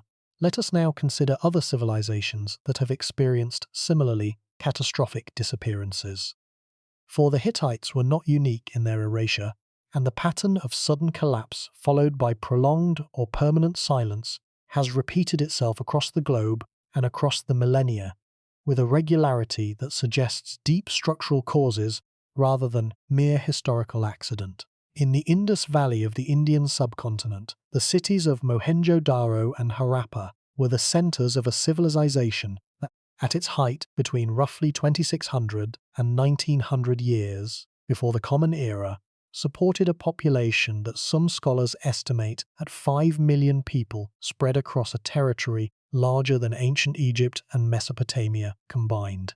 The Indus Valley civilization, also known as the Harappan civilization, developed a writing system of several hundred distinct signs that, despite more than a century of sustained scholarly effort involving linguists, cryptographers, computer scientists, and specialists in every relevant field, has never been deciphered. It remains one of the last great undeciphered scripts in the world, a locked door behind which an entire civilization's thoughts, beliefs, laws, and stories remain imprisoned. The cities of the Indus Valley displayed a level of urban planning that was not matched in the Indian subcontinent for thousands of years, with standardized brick sizes manufactured to precise mathematical ratios, grid pattern, street layouts oriented to the cardinal directions, sophisticated drainage systems that included individual household connections to a central sewage network running beneath the streets, and massive public granaries suggesting centralized economic management on a scale comparable to the palace economies of the Near East. The Great Bath at Mohenjo-Daro, a large, carefully waterproofed pool that scholars believe served a ritual purification purpose, is one of the earliest known public water structures in the world, and its engineering suggests a society that valued cleanliness, ritual, and communal gathering with an intensity that speaks to complex religious and social beliefs we can only guess at. And yet, around 1900 years before the Common Era, the great cities were abandoned. The population dispersed into smaller, simpler settlements scattered across the countryside. The writing system fell out of use and was forgotten. The urban way of life that had characterized the civilization for 7 centuries gave way to a simpler, more rural existence. The cause remains actively debated. Climate change, particularly the weakening of the monsoon rains, on which Indus agriculture depended, the shifting of river courses that left cities stranded from their water supply, overexploitation of the land through centuries of intensive agriculture, epidemic disease, and internal social upheaval have all been proposed. But whatever the cause or combination of causes, the result was the same. A great civilization vanished, and its existence was not confirmed by modern archaeology until the 1920s. When Sir John Marshall began systematic excavations at Mohenjo-Daro and revealed to the astonished world a civilization that had been completely forgotten for nearly 4,000 years.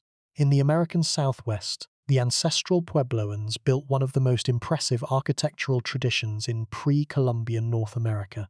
At Chaco Canyon, in what is now northwestern New Mexico, they constructed a network of great houses, multi-story stone buildings, containing hundreds of rooms arranged around central plazas, connected by a system of formally constructed roads that extended in perfectly straight lines across tens of thousands of square kilometers of arid desert landscape, cutting through hills and spanning ravines with an engineering precision that suggests symbolic or ceremonial significance beyond mere transportation.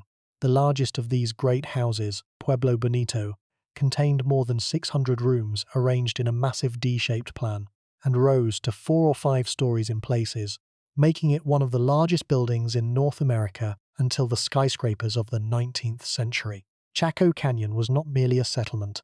It was a center of ceremony, trade, astronomical observation, and political authority that drew people and goods from across a vast region. Timber for the construction of the great houses, more than 200,000 beams by some estimates, was transported from coniferous forests more than 70 kilometers distant, across rugged terrain, without the aid of wheeled vehicles or draft animals. Turquoise was imported in large quantities and worked into jewelry and ritual objects.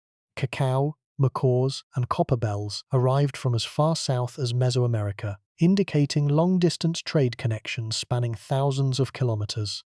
And yet, by the late 1200s of the Common Era, Chaco Canyon was empty. The great houses were abandoned, their roofs collapsing, their rooms filling with windblown sand. The roads fell into disuse. The population had dispersed to smaller, more defensible settlements across the region. A severe and prolonged drought, meticulously documented in tree ring records that provide year-by-year rainfall data stretching back thousands of years, appears to have been a significant factor. But drought alone does not explain why the Chacoans did not return when conditions improved, or why the political and ceremonial center of their world was never reoccupied, or why the memory of what Chaco Canyon had been faded from the oral traditions of the descendant communities within a few generations. In Southeast Asia, the Khmer Empire built the largest pre-industrial city on Earth at Angkor, in the forests and plains of modern Cambodia. At its greatest extent in the 12th and 13th centuries of the Common Era, the urban landscape of Angkor stretched across more than 1,000 square kilometers, encompassing an intricate and interconnected network of temples, reservoirs, canals, roads, bridges, hospitals, rest houses, and residential areas that supported a population that may have reached 1 million people, making it the most populous city in the world at the time. The Temple of Angkor Wat, constructed in the early 12th century by King Suryavarman II, is the largest religious monument ever built by human hands, a mountain of intricately carved sandstone rising from the Cambodian plains. Its towers and galleries, adorned with thousands of square meters of bas-relief sculpture depicting scenes from Hindu mythology, historical battles, and the daily life of the Khmer people. The Khmer engineers, who designed the water management system at Angkor, created one of the most sophisticated hydraulic networks in the pre-modern world, capturing the torrential monsoon rains in enormous rectangular reservoirs called barrays, the largest of which stretched 8 kilometers in length and 2 kilometers in width, and distributing the stored water through a vast network of canals that sustained intensive rice cultivation through the dry season, allowing multiple harvests per year and feeding the enormous population that made Angkor's grandeur possible. And yet, by the 15th century, Angkor was in precipitous decline. Military pressure from the rising Thai kingdom of Ayutthaya, combined with failures in the increasingly complex water management system, shifts in monsoon patterns that disrupted the delicate hydraulic balance, and changes in regional trade patterns that redirected commerce away from the Khmer heartland led to the gradual abandonment of the city. When French naturalist Henri Mouhot encountered Angkor in 1860, the jungle had reclaimed the temples. Enormous strangler figs had split the stone walls, their roots flowing over the carved surfaces like slow-motion rivers of wood. Tropical vegetation had lifted the paving stones and invaded the galleries. The forest had done what no army could accomplish and simply swallowed the city whole, burying a civilization's greatest achievement under a canopy of green. At Göbekli Tepe, in southeastern Turkey, barely 300 kilometers from the ruins of Hattusa, archaeologists working under Klaus Schmidt, beginning in 1995, uncovered monumental stone structures that predate the conventional timeline for the development of agriculture and settled life by thousands of years. Structures so old that they challenged the most basic assumptions about what early human societies were capable of building.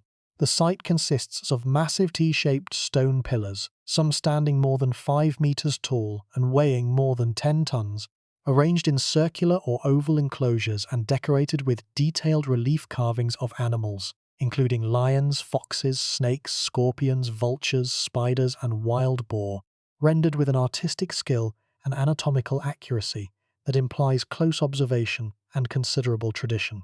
According to current radiocarbon estimates, the earliest structures at the site were built around 9,500 years before the Common Era, making them roughly 7,000 years older than the Great Pyramid at Giza and 6,000 years older than Stonehenge.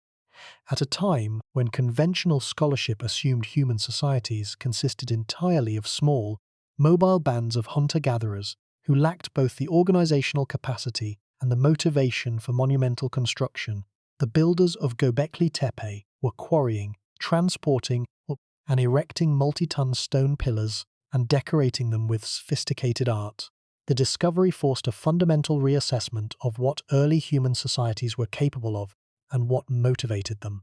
And perhaps equally puzzling is the fact that the site was deliberately buried around 8,000 years before the Common Era, carefully and methodically filled in with soil and rubble, the carved pillars hidden beneath tons of earth, as if its builders had intentionally decided to seal it away from the world.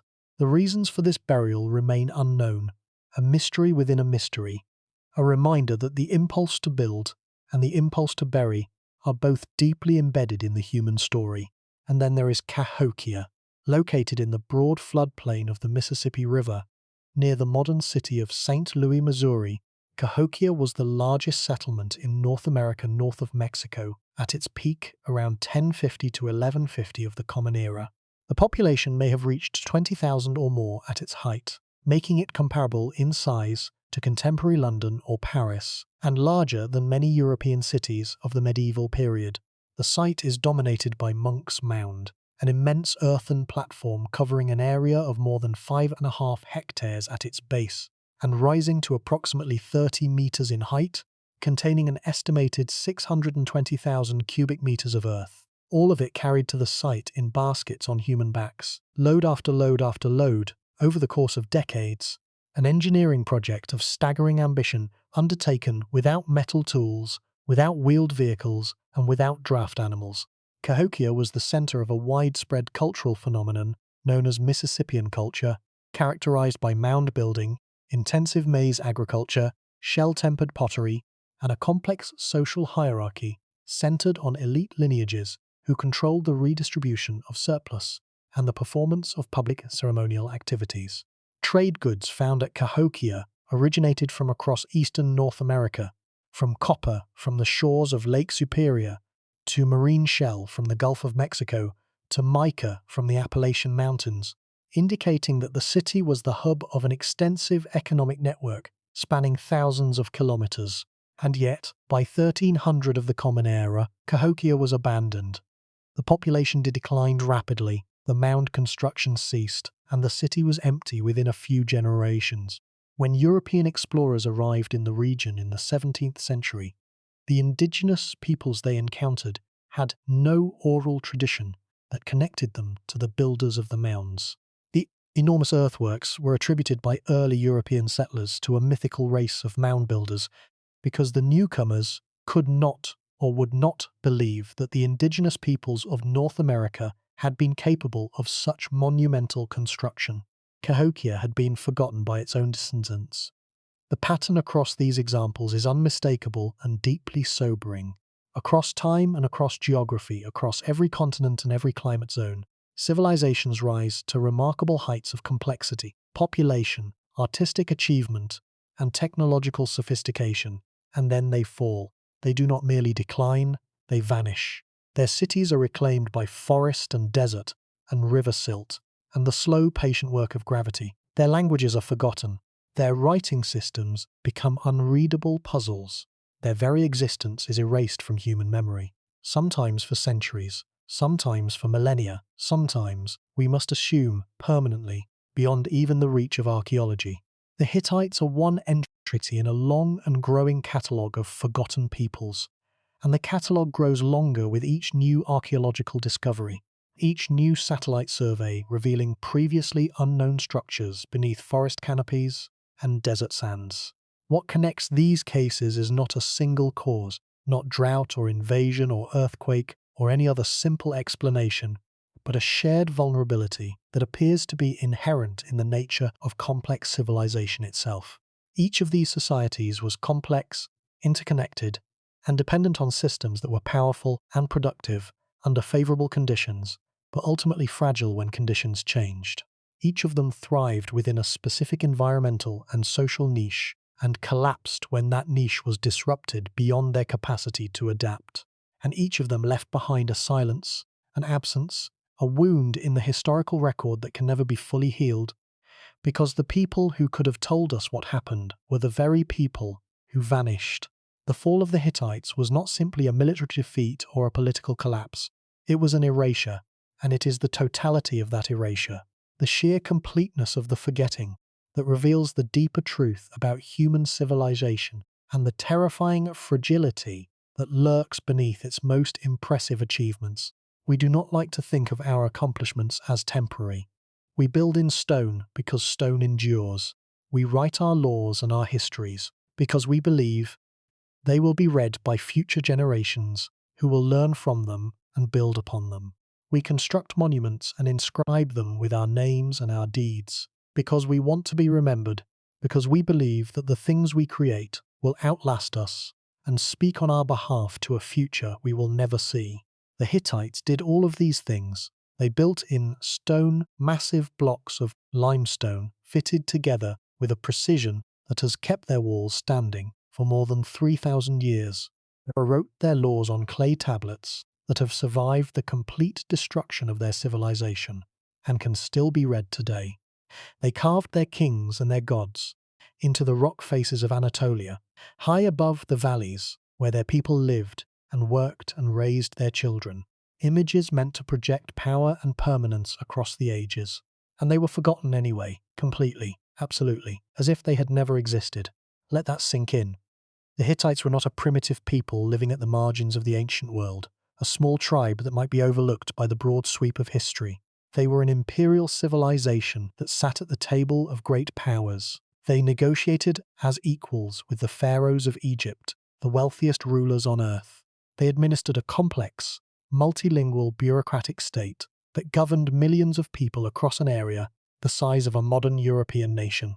They maintained archives and libraries containing tens of thousands of documents in 8 or more languages. They had legal codes that addressed everything from murder and theft to the proper treatment of slaves and the penalties for allowing a pig to root in someone else's field, with a subtlety and a concern for proportional justice that would be recognizable to a modern legal scholar. They had a professional military that deployed thousands of chariots in a single engagement, coordinated with infantry units in sophisticated tactical formations. They had a diplomatic service that exchanged letters, gifts, marriage proposals, and royal brides, with every major court in the known world conducting a continuous, complex, and remarkably sophisticated conversation about power, alliance, and the management of international affairs. And 3,000 years after their fall, a French traveller stumbled upon their ruins and had absolutely no idea what he was looking at. The civilization that had built those walls, that had carved those guardian lions, that had negotiated the world's oldest known peace treaty, had been so thoroughly forgotten that its own capital city was unrecognizable even to one of the most educated and well-travelled men in Europe. This is not science fiction. This is not a legend or a parable or a cautionary tale embellished for dramatic effect. It is an established fact, confirmed by the archaeological record and by the simple, devastating absence of any mention of the Hittites in the literary or historical traditions of any civilization that came after them for 30 centuries. The Greeks, who built their own magnificent civilization in the centuries following the Bronze Age collapse, who valued knowledge and inquiry and the preservation of memory above almost all other virtues, had no knowledge of the Hittites whatsoever.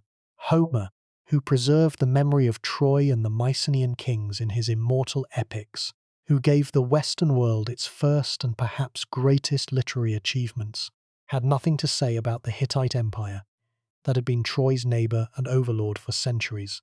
The Persians, who conquered Anatolia and ruled it as a satrapy for more than 200 years, who walked the same roads and farmed the same fields and drank from the same rivers as the Hittites had done before them, showed no awareness that an earlier empire had controlled the same territory. The Romans, who absorbed Anatolia into their vast dominion and governed it for centuries, who were famously interested in history and precedent and the lessons of the past, left no record of any memory of the Hittite state.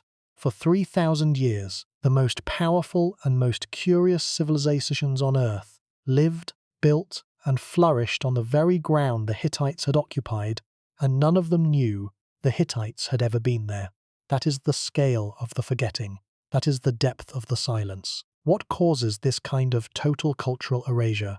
The answer, uncomfortable as it may be, lies in the nature of civilizational knowledge itself, in a truth about human achievement that we prefer not to confront too directly. The things that make a civilization great, its writing system, its institutions, its infrastructure, its cultural traditions, its accumulated wisdom about medicine and law and agriculture and engineering, are not self-sustaining artifacts that persist on their own once created. They are not like stones, which endure whether anyone looks at them or not. They are more like fires, which burn only so long as someone feeds them fuel. They require active, continuous, uninterrupted maintenance by living human beings who possess the skills, the knowledge, the institutional structures, and the motivation to keep them going. They require scribes who know how to read the script and how to train new scribes. They require bureaucrats who understand how the administrative system works and how to pass that understanding to their successors. They require engineers who can repair the aqueducts and build new ones. They require priests who remember the rituals and can teach them to the next generation. They require teachers, in every sense of the word, at every level of society, performing the quiet, unglamorous, essential work of transmission, the handing of knowledge from one mind to another, from one generation to the next. When those people are gone, when the chain of transmission from master to apprentice, from parent to child, from teacher to student, is severed, the knowledge does not live on in the tablets or the stones or the buildings. It dies with its last practitioner as completely and as irreversibly as a flame dies when the last ember goes cold. The Hittites wrote it in cuneiform, a script that originated in Mesopotamia and was used across the ancient Near East for well over 2,000 years. They also used their own hieroglyphic script, called Anatolian or Luwian hieroglyphics, for monumental inscriptions and some administrative purposes. Both of these writing systems required years of specialized training to master. The scribes who could read and write them were a small, highly educated elite, products of scribal schools associated with the palace and the temples, institutions that required stable funding, political support, and generations of accumulated teaching tradition to function. These schools did not merely teach the mechanics of writing, they transmitted the entire body of Hittite cultural knowledge, the laws, the rituals, the diplomatic protocols, the literary traditions, the scientific and mathematical knowledge, the historical understanding that the civilization had accumulated over more than 4 centuries of continuous intellectual activity.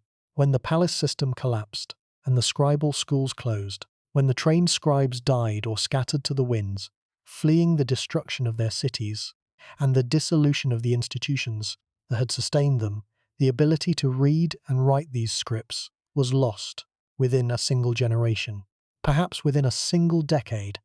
The tablets remained in the earth, patient and enduring. The inscriptions carved into the rock faces of Anatolia weathered but survived. The clay and the stone lasted for millennia, but no one could read them. The knowledge they contained, the treaties and the laws and the prayers and the stories and the instructions for horse training and the recipes for medicines and the records of a civilization's conversation with itself across 400 years, became as inaccessible as if they had never been written at all. The words endured, the meaning vanished. This is the fragility at the heart of all human achievement, the crack in the foundation of every civilization that has ever been built. Knowledge is not a thing, it is a process. It is a living activity that must be constantly performed, constantly renewed, constantly transmitted from mind to mind across the generations. It exists in the minds and hands and habits of living people and in the functioning institutions that ensure its passage from one generation to the next. When those minds are scattered and those institutions are destroyed, the knowledge ceases to exist, regardless of whether the physical records survive. You can have a library of 1,000,000 books and not a single reader, and the library is nothing but a warehouse of paper. You can have an archive of 30,000 tablets and not a single scribe who can read them, and the archive is nothing but a cellar full of clay. The tablets at Hattusa survived for more than 30 centuries. The knowledge they contained was lost forever the moment the last trained scribe put down his stylus, or starved, or fled, or was killed, and no one took his place. The implications of this fragility extend far beyond the ancient world. They reach forward in time, across the millennia, into the present moment, into the assumptions we make about our own civilization and its permanence, assumptions that the Hittite example should make us examine with considerably more care. Consider the knowledge systems on which modern society depends. We store the vast majority of our information in digital formats that require specific hardware and specific software to access, hardware and software that become obsolete within a few years and are replaced by newer versions that may not be backward compatible with the data they were designed to replace. We maintain our critical infrastructure, our electrical power grids, our water treatment plants, our communication networks, our transportation systems, our financial markets, through vast organizations of trained specialists whose skills are not widely shared outside their professions and cannot be easily or quickly replaced if those professionals were suddenly unavailable. We depend on supply chains that span the globe, chains in which a disruption at a single point, a blocked shipping canal, a drought in a grain-producing region, a political crisis in a country that produces a critical mineral, can cascade into shortages and failures thousands of miles away. We have built a civilization of extraordinary complexity, sophistication, and power, a civilization that would have seemed miraculous and incomprehensible to the builders of Hattusa. But we have also built a civilization that is, in structural terms, no less fragile than the one the Hittites built. The technologies are different, the scale is vastly different, but the underlying vulnerability, the dependence on unbroken chains of transmission, on functioning institutions, on the continued availability of essential resources and specialized knowledge, is exactly the same. It is the vulnerability of complexity itself. The historian Joseph Tainter, in his landmark study of societal collapse published in 1988, articulated what may be the most important theoretical framework for understanding this vulnerability. Tainter argued that complex societies are inherently prone to collapse precisely because of their complexity, because the very sophistication that makes them powerful and productive also makes them expensive and difficult to maintain. As societies become more complex, Tainter observed, they require more energy, more resources, and more institutional capacity to sustain themselves. Each new layer of complexity, each new administrative bureau, each new technological system, each new trade dependency, each new military commitment adds to the maintenance burden that the society must bear. Under favorable conditions, when resources are plentiful and the environment is stable, the benefits of complexity outweigh the costs and the society prospers. But under stress, when resources become scarce, or when the environment deteriorates, or when external pressures mount, the costs of maintaining complexity can begin to exceed the benefits. The society reaches a point of diminishing returns, where each additional unit of complexity invested in solving problems produces less benefit and more cost than the unit before it.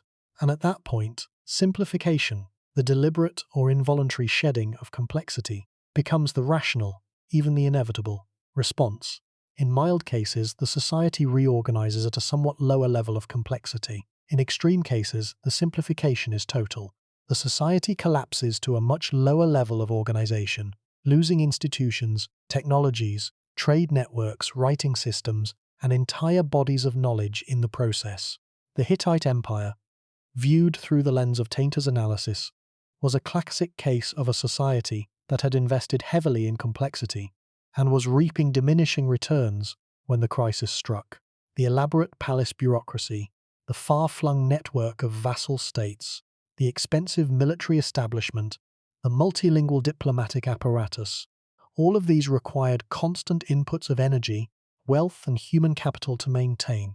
When drought reduced the agricultural surplus, when trade disruptions limited access to essential materials, when military threats multiplied on multiple frontiers simultaneously, the cost of maintaining the system rose sharply, while the resources available to pay those costs declined. The system was caught in a vice, squeezed between rising costs and falling revenues, and when the pressure became too great, it did not bend, it shattered. And this is where the answer becomes deeply unsettling, because Tainter's framework does not merely explain the past. It describes a dynamic that is universal, one that applies to any complex society operating in an environment of finite resources and unpredictable stresses. The Hittites are not a special case. They are a representative case. They represent the normal trajectory of complex civilizations, pushed beyond their capacity to absorb shocks, and the fact that they were sophisticated, adaptive, well-governed, and militarily powerful did not save them. It may paradoxically have doomed them, because the more sophisticated a society becomes, the more dependent it becomes on the continued functioning of all its interlocking parts, and the more catastrophic the consequences when those parts begin to fail. Consider the specific mechanisms of knowledge loss that accompanied the Hittite collapse, for they illuminate a pattern that has been repeated with minor variations in every civilizational collapse in the historical record. When the scribal schools closed, the ability to read cuneiform was lost within a generation. But this was only the most visible form of knowledge loss. Beneath the surface, countless other forms of practical knowledge were vanishing simultaneously. The metallurgists who knew how to alloy bronze to exact specifications, the engineers who understood how to maintain and repair the elaborate water management systems that served the capital, the diplomats who knew the protocols and precedents that governed international relations, the military commanders who understood the tactics and logistics of chariot warfare, the physicians who knew which plants treated which ailments and how to prepare them, the weavers, the potters, the builders, the farmers who understood the specific agricultural techniques suited to the Anatolian plateau. All of these specialists carried knowledge in their minds and in their hands that had been accumulated over generations of trial and refinement. None of it was fully recorded in the tablets. Much of it could not have been recorded because it was the kind of knowledge that exists in practice rather than in theory, in the muscle memory of a craftsman's hands, rather than in the words of a written text. When those people died or scattered, that knowledge died with them, and it could not be reconstructed from tablets any more than a symphony can be reconstructed from a concert program. Something is wrong with our assumptions about the durability of human knowledge. We imagine that what is known cannot be unknown, that what has been learned cannot be unlearned, that the accumulation of centuries of experience and invention and discovery constitutes a permanent addition to the human inheritance. The Hittites prove otherwise. Their experience demonstrates that knowledge is not an asset that, once acquired, remains in the possession of humanity forever.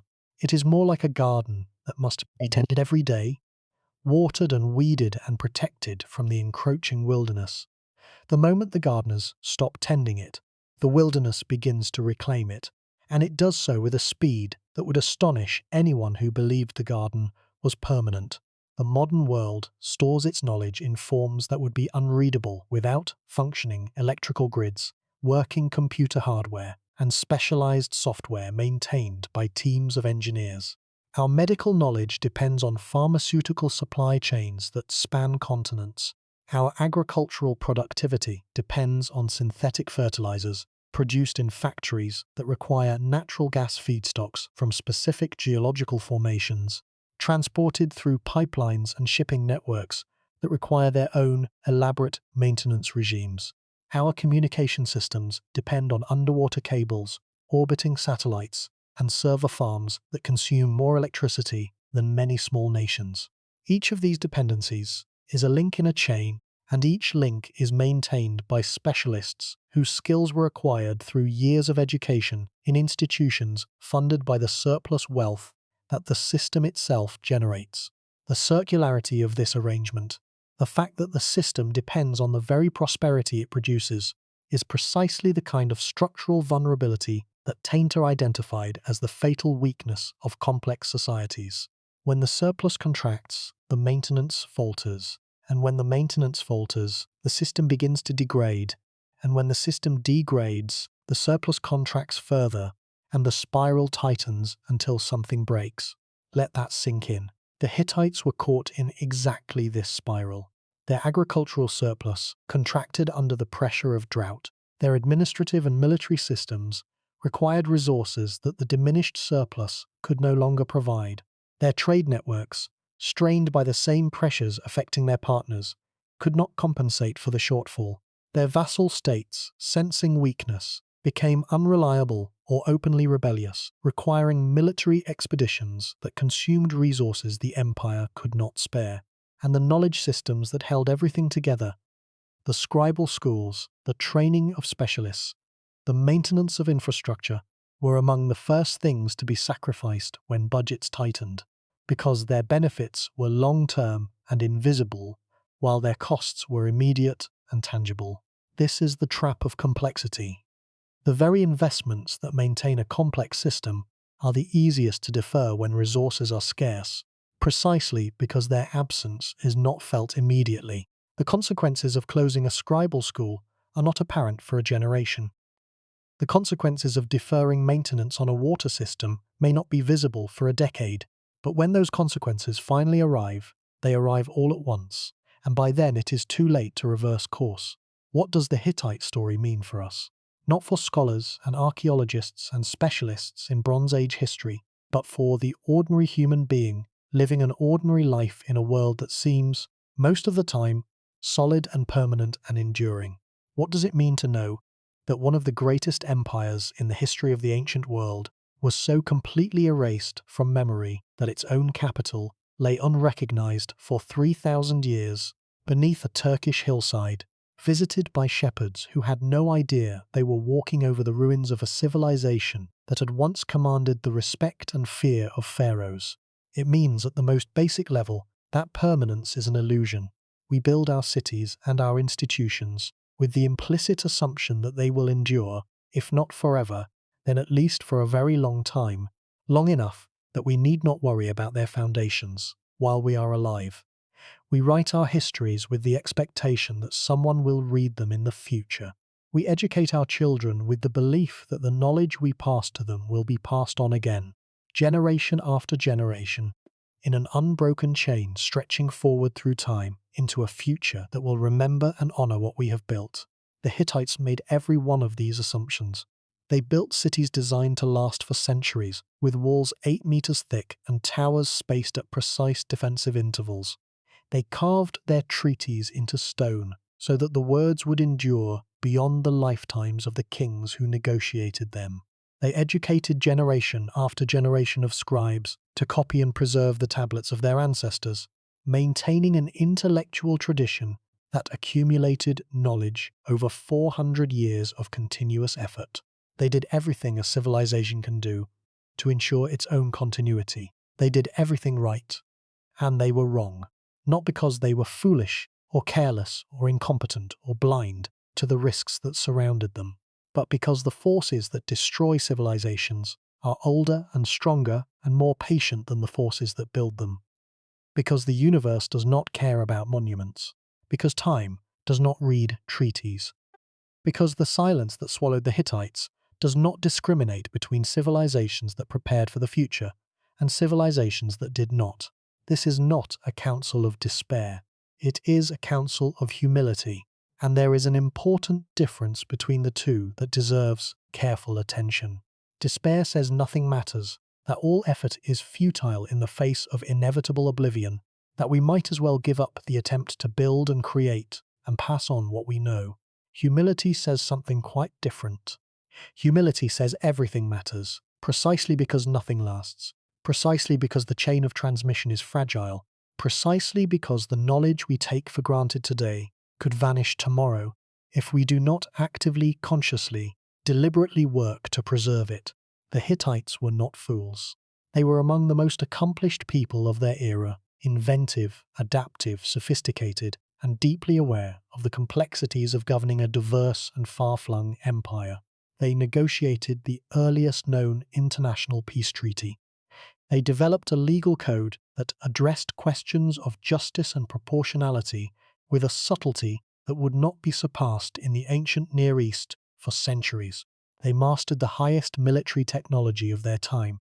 They built a diplomatic system that maintained peace and order across a vast territory for generations, and they could not prevent the forces of collapse from sweeping it all away, because those forces were not the kind that can be defeated by walls or armies or treaties, however thick or numerous or carefully worded. If the Hittites could not prevent their own destruction, what does that tell us about our own vulnerability? The question is uncomfortable, but it is not rhetorical. It deserves a serious answer. The forces that brought down the Bronze Age world, climate change, military conflict, political instability, trade disruption, systemic fragility in the face of cascading simultaneous crises, are not forces that belonged uniquely to the ancient world. They are not curiosities from a distant era that have no bearing on modern life. They are forces that operate in every era, including our own, because they arise not from the specific technologies or institutions of any particular civilization, but from the fundamental dynamics of complex, interconnected systems. The specific forms change. The drought that weakened the Hittites takes a different shape in our own time, but it takes a shape nonetheless. The trade disruptions that severed the Bronze Age network looked different in an era of containerized shipping and digital finance, but the underlying vulnerability, the dependence on long, complex chains of supply and exchange that are vulnerable to disruption at any point, is structurally identical. The political divisions that prevented coordinated response to crisis in the ancient world have their modern equivalents, as any honest observer of contemporary governance would acknowledge. There is a philosophical dimension to the Hittite collapse that deserves a moment of sustained reflection because it challenges one of the deepest and most cherished assumptions of modern civilization, an assumption so pervasive that most people have never thought to question it. That assumption is the idea that history is fundamentally a story of progress, that each generation builds on the achievements of the last, that knowledge accumulates like sediment in a riverbed, layer upon layer, steadily rising, steadily deepening, carrying the human project forward and upward in a grand trajectory of improvement. We tend to believe, at some deep and rarely examined level, that the arrow of time points upward, that tomorrow will be better than today as today is better than yesterday, that the general direction of human history is toward greater knowledge, greater justice, greater prosperity, greater capability, greater understanding. The Hittites remind us, gently but firmly, that this is not always the case. Knowledge can be lost, civilization can retreat, centuries of accumulated wisdom and achievement can be wiped away in a single lifetime, sometimes in a single generation. Progress is not a law of nature. It is a tendency, a possibility, a hope. But it is not a guarantee, and it never has been. And the historical record is littered with the ruins of civilizations that assumed otherwise.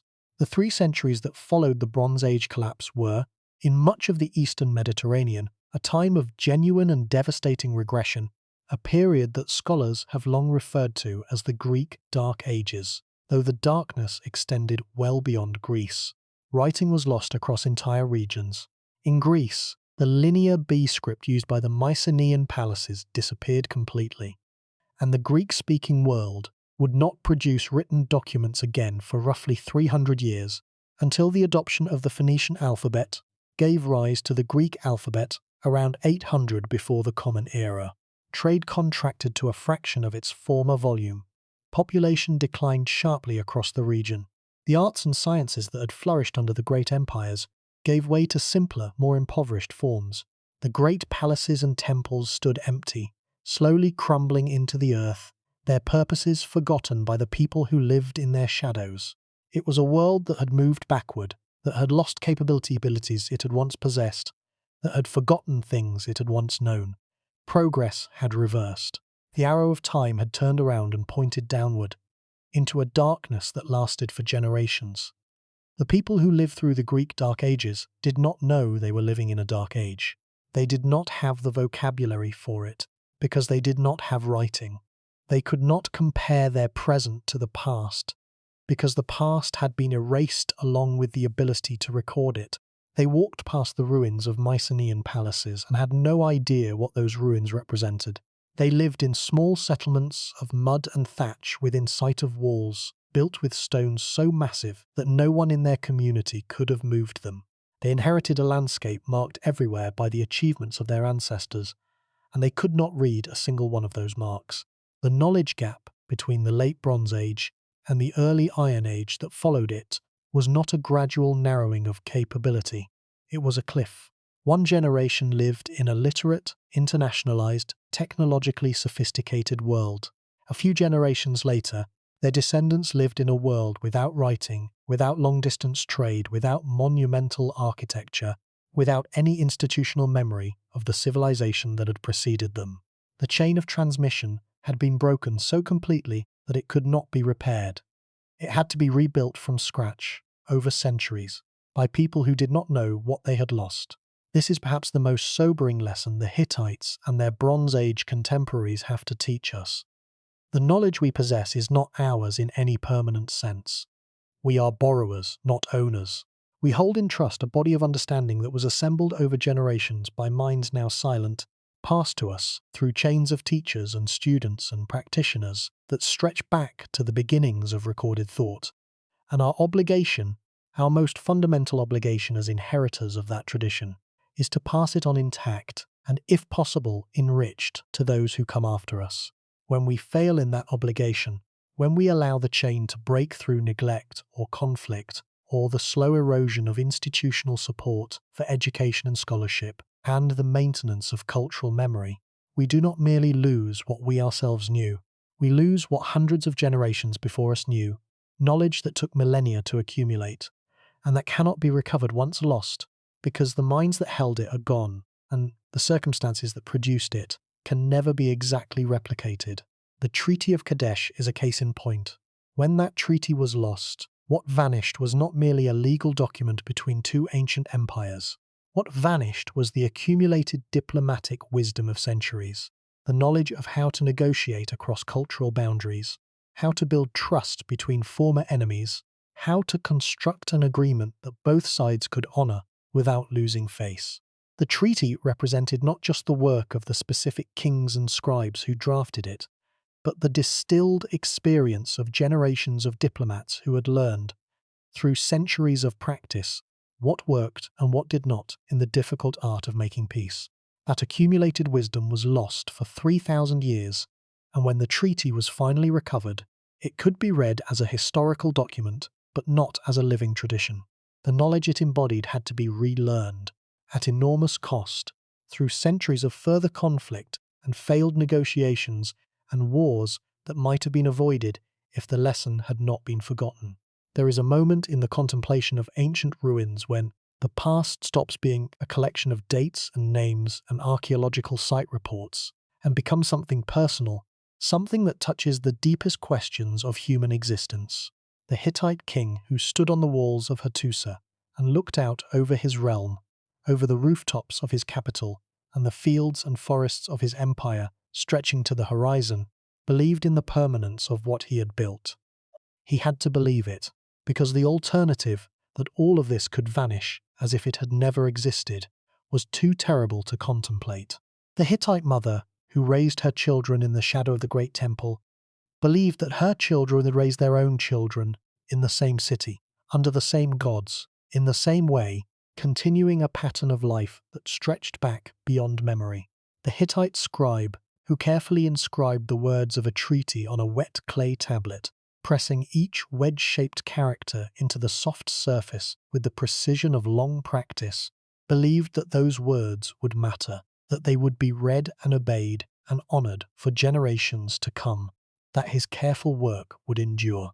They were all wrong, and the knowledge that they were wrong, the awareness that their confidence was misplaced, that their world was more fragile than they could have imagined, does not diminish them. It humanizes them. It makes them recognizable across the vast distance of 30 centuries. It makes them our kin, because we stand on the same uncertain ground. We too look out over our cities and believe they will endure. We too raise our children in the expectation that the world they inherit will resemble the world we know. We too write our treaties and our laws and our books in the belief that they will matter to someone, somewhere, sometime in the future, that our words will be read and our ideas will be engaged and our efforts will be remembered. And we too are probably wrong, at least in part. Not necessarily because our civilization will collapse in the same spectacular fashion as the Hittites, though that possibility cannot be excluded, but because the assumption of permanence is always, everywhere, and without exception, an illusion. Nothing built by human hands lasts forever. Nothing written by human minds is guaranteed to be read 1,000 years from now, or 100, or even 50. The Hittites knew this in the end. Their last scribes knew it, if they had time to reflect. As the fires closed in and the empire that had seemed as permanent as the mountains dissolved around them. The question is whether we know it too, whether we can hold that knowledge in our minds and use it not as a source of paralysis, but as a spur to action, a reason to cherish what we have, to maintain what we have built, to tend the fires of knowledge with the care and urgency they deserve.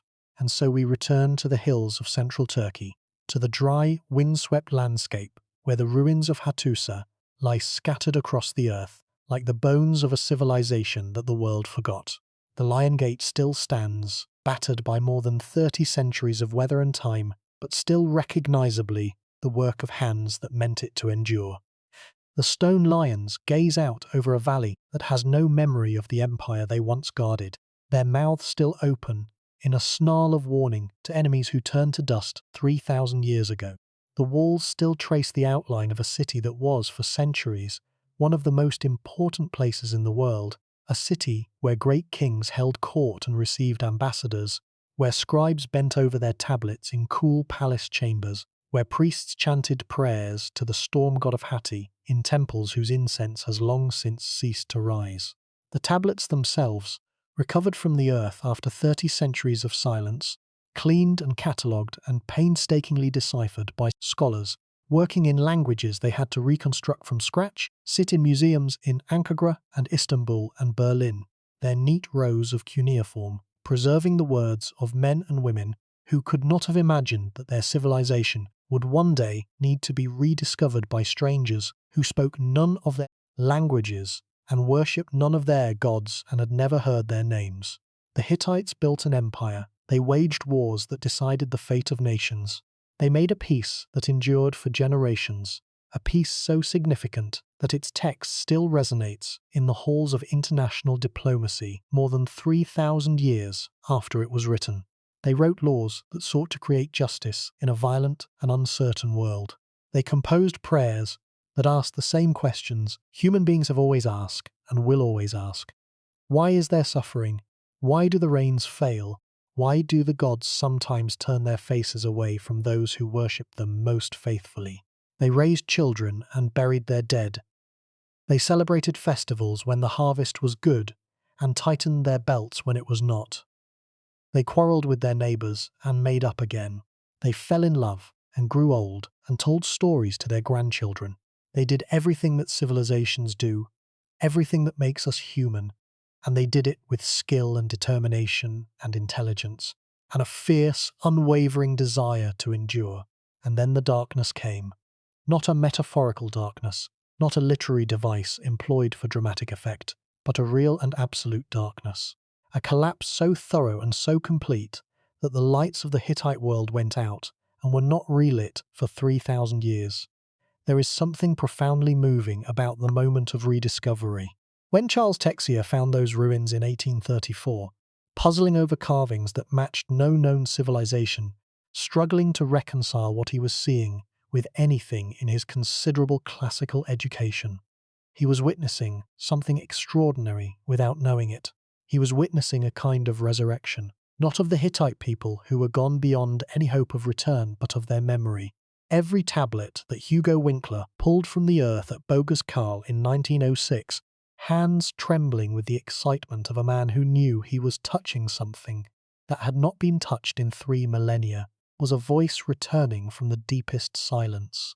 Every word deciphered by Bedřich Hrozný in 1915, working late in his study with grammars and dictionaries spread across his desk, was a thought reclaimed from oblivion.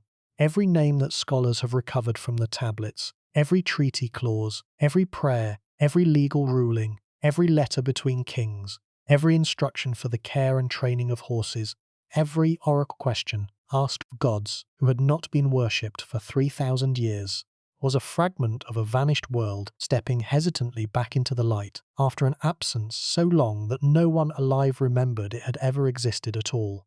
The Hittites cannot come back. Their cities cannot be rebuilt as they were. Their language cannot be spoken again as a living tongue on the lips of mothers singing to their children. Their empire cannot be restored, and the people themselves, the millions who lived and loved and laboured under the sign of the Hittite sun disk, are gone in a way that is absolute and irreversible, gone beyond the reach of any archaeology, any scholarship, any act of remembrance, however devoted. But they can be known, and in being known they are rescued, in some small but deeply meaningful way, from the completeness of their erasure. The archaeologists and linguists and historians who have spent their careers, their lifetimes, piecing together the Hittite story have performed an act of profound human importance, an act that goes beyond scholarship and touches something fundamental about what it means to be human. They have refused to accept the silence. They have reached back across 3,000 years of forgetting and pulled a civilization, piece by painstaking piece, out of the dark. The story of the Hittites is not, in the end, a story about the ancient world. It is a story about the nature of time, and the nature of memory, and the nature of what it means to build something beautiful and meaningful and true in a world where nothing lasts forever. Every civilization believes it will endure. Every empire believes it is the exception to the rule, that it has solved the problems that brought down its predecessors, that its walls are thick enough, and its armies strong enough, and its institutions wise enough, and its people clever enough to survive whatever the future may bring. The Hittites believed this. The Mycenaeans believed this. The Romans believed this. The Khmer at Angkor and the builders of Cahokia and the architects of the Indus Valley cities and every great civilization in the long, turbulent, extraordinary story of the human past believed this.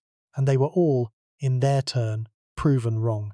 Not because they were weak or foolish or lacking in vision or deficient in any quality that we possess, and they did not, but because the forces that unmake civilizations are patient and persistent and indifferent to human ambition, and in the long run, across the deep time of centuries and millennia, they always prevail. But here is what else is true, and it is equally important, and it deserves the last word. What survives is not the empire. What survives is not the walls or the chariots or the grain stores or the bureaucratic records or the military campaigns or any of the apparatus of power that seemed so impressive and so permanent while it lasted. What survives is the human impulse that built it all, the desire to create order out of chaos, the desire to make something that matters in a universe that offers no guarantees, the desire to reach across the boundary that separates peoples and make peace instead of war, even when war would be easier, even when peace requires compromise and trust, and the courage to be vulnerable. The Treaty of Kadesh, forgotten for 3,000 years, lost in the ruins of a civilization that the world did not know had existed, now hangs in the United Nations headquarters in New York City. It hangs there as proof, undeniable and achingly poignant proof, that the human instinct for peace is as old as the human instinct for war, and perhaps even older. It is proof that even in a world of chariots and bronze swords and burning cities and kings who measured their power by the number of enemies they had slain, there were people who chose, deliberately and at great political cost, to put down their weapons and talk. That choice, that ancient, difficult, courageous choice made by Hittite and Egyptian kings more than 3,000 years ago, is the truest legacy of the Hittites, more enduring than their walls, more lasting than their tablets, more powerful and more important than any army they ever assembled on the plains of Kadesh or any other field of battle. The wind still blows across the ruins of Hattusa. It blows through the Lion Gate and across the empty streets and over the foundations of temples where no one has prayed for 30 centuries. The stone lions still stand guard at the gates of an empty city, faithful to a duty that no one assigned and no one can relieve them of. And the silence that settled over the Hittite world more than 3,000 years ago has never fully been broken. We have recovered the words, we have deciphered the language, we have mapped the streets and catalogued the tablets and reconstructed, as best we can, the outlines of a civilization that was, for a time, among the greatest the world had ever known. But we cannot recover the people. We cannot hear their voices or their laughter or their weeping.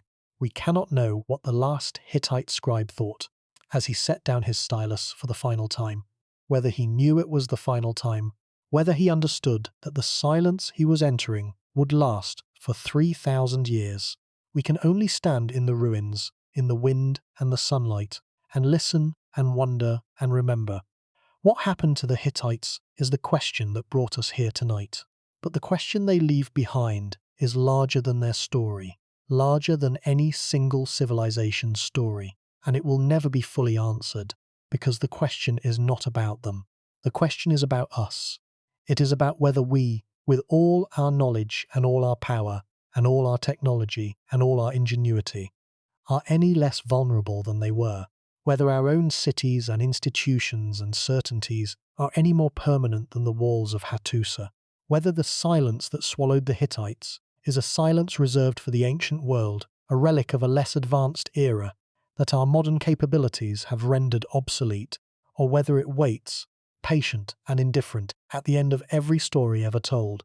The stones do not answer. They never do. They only endure and remember and wait.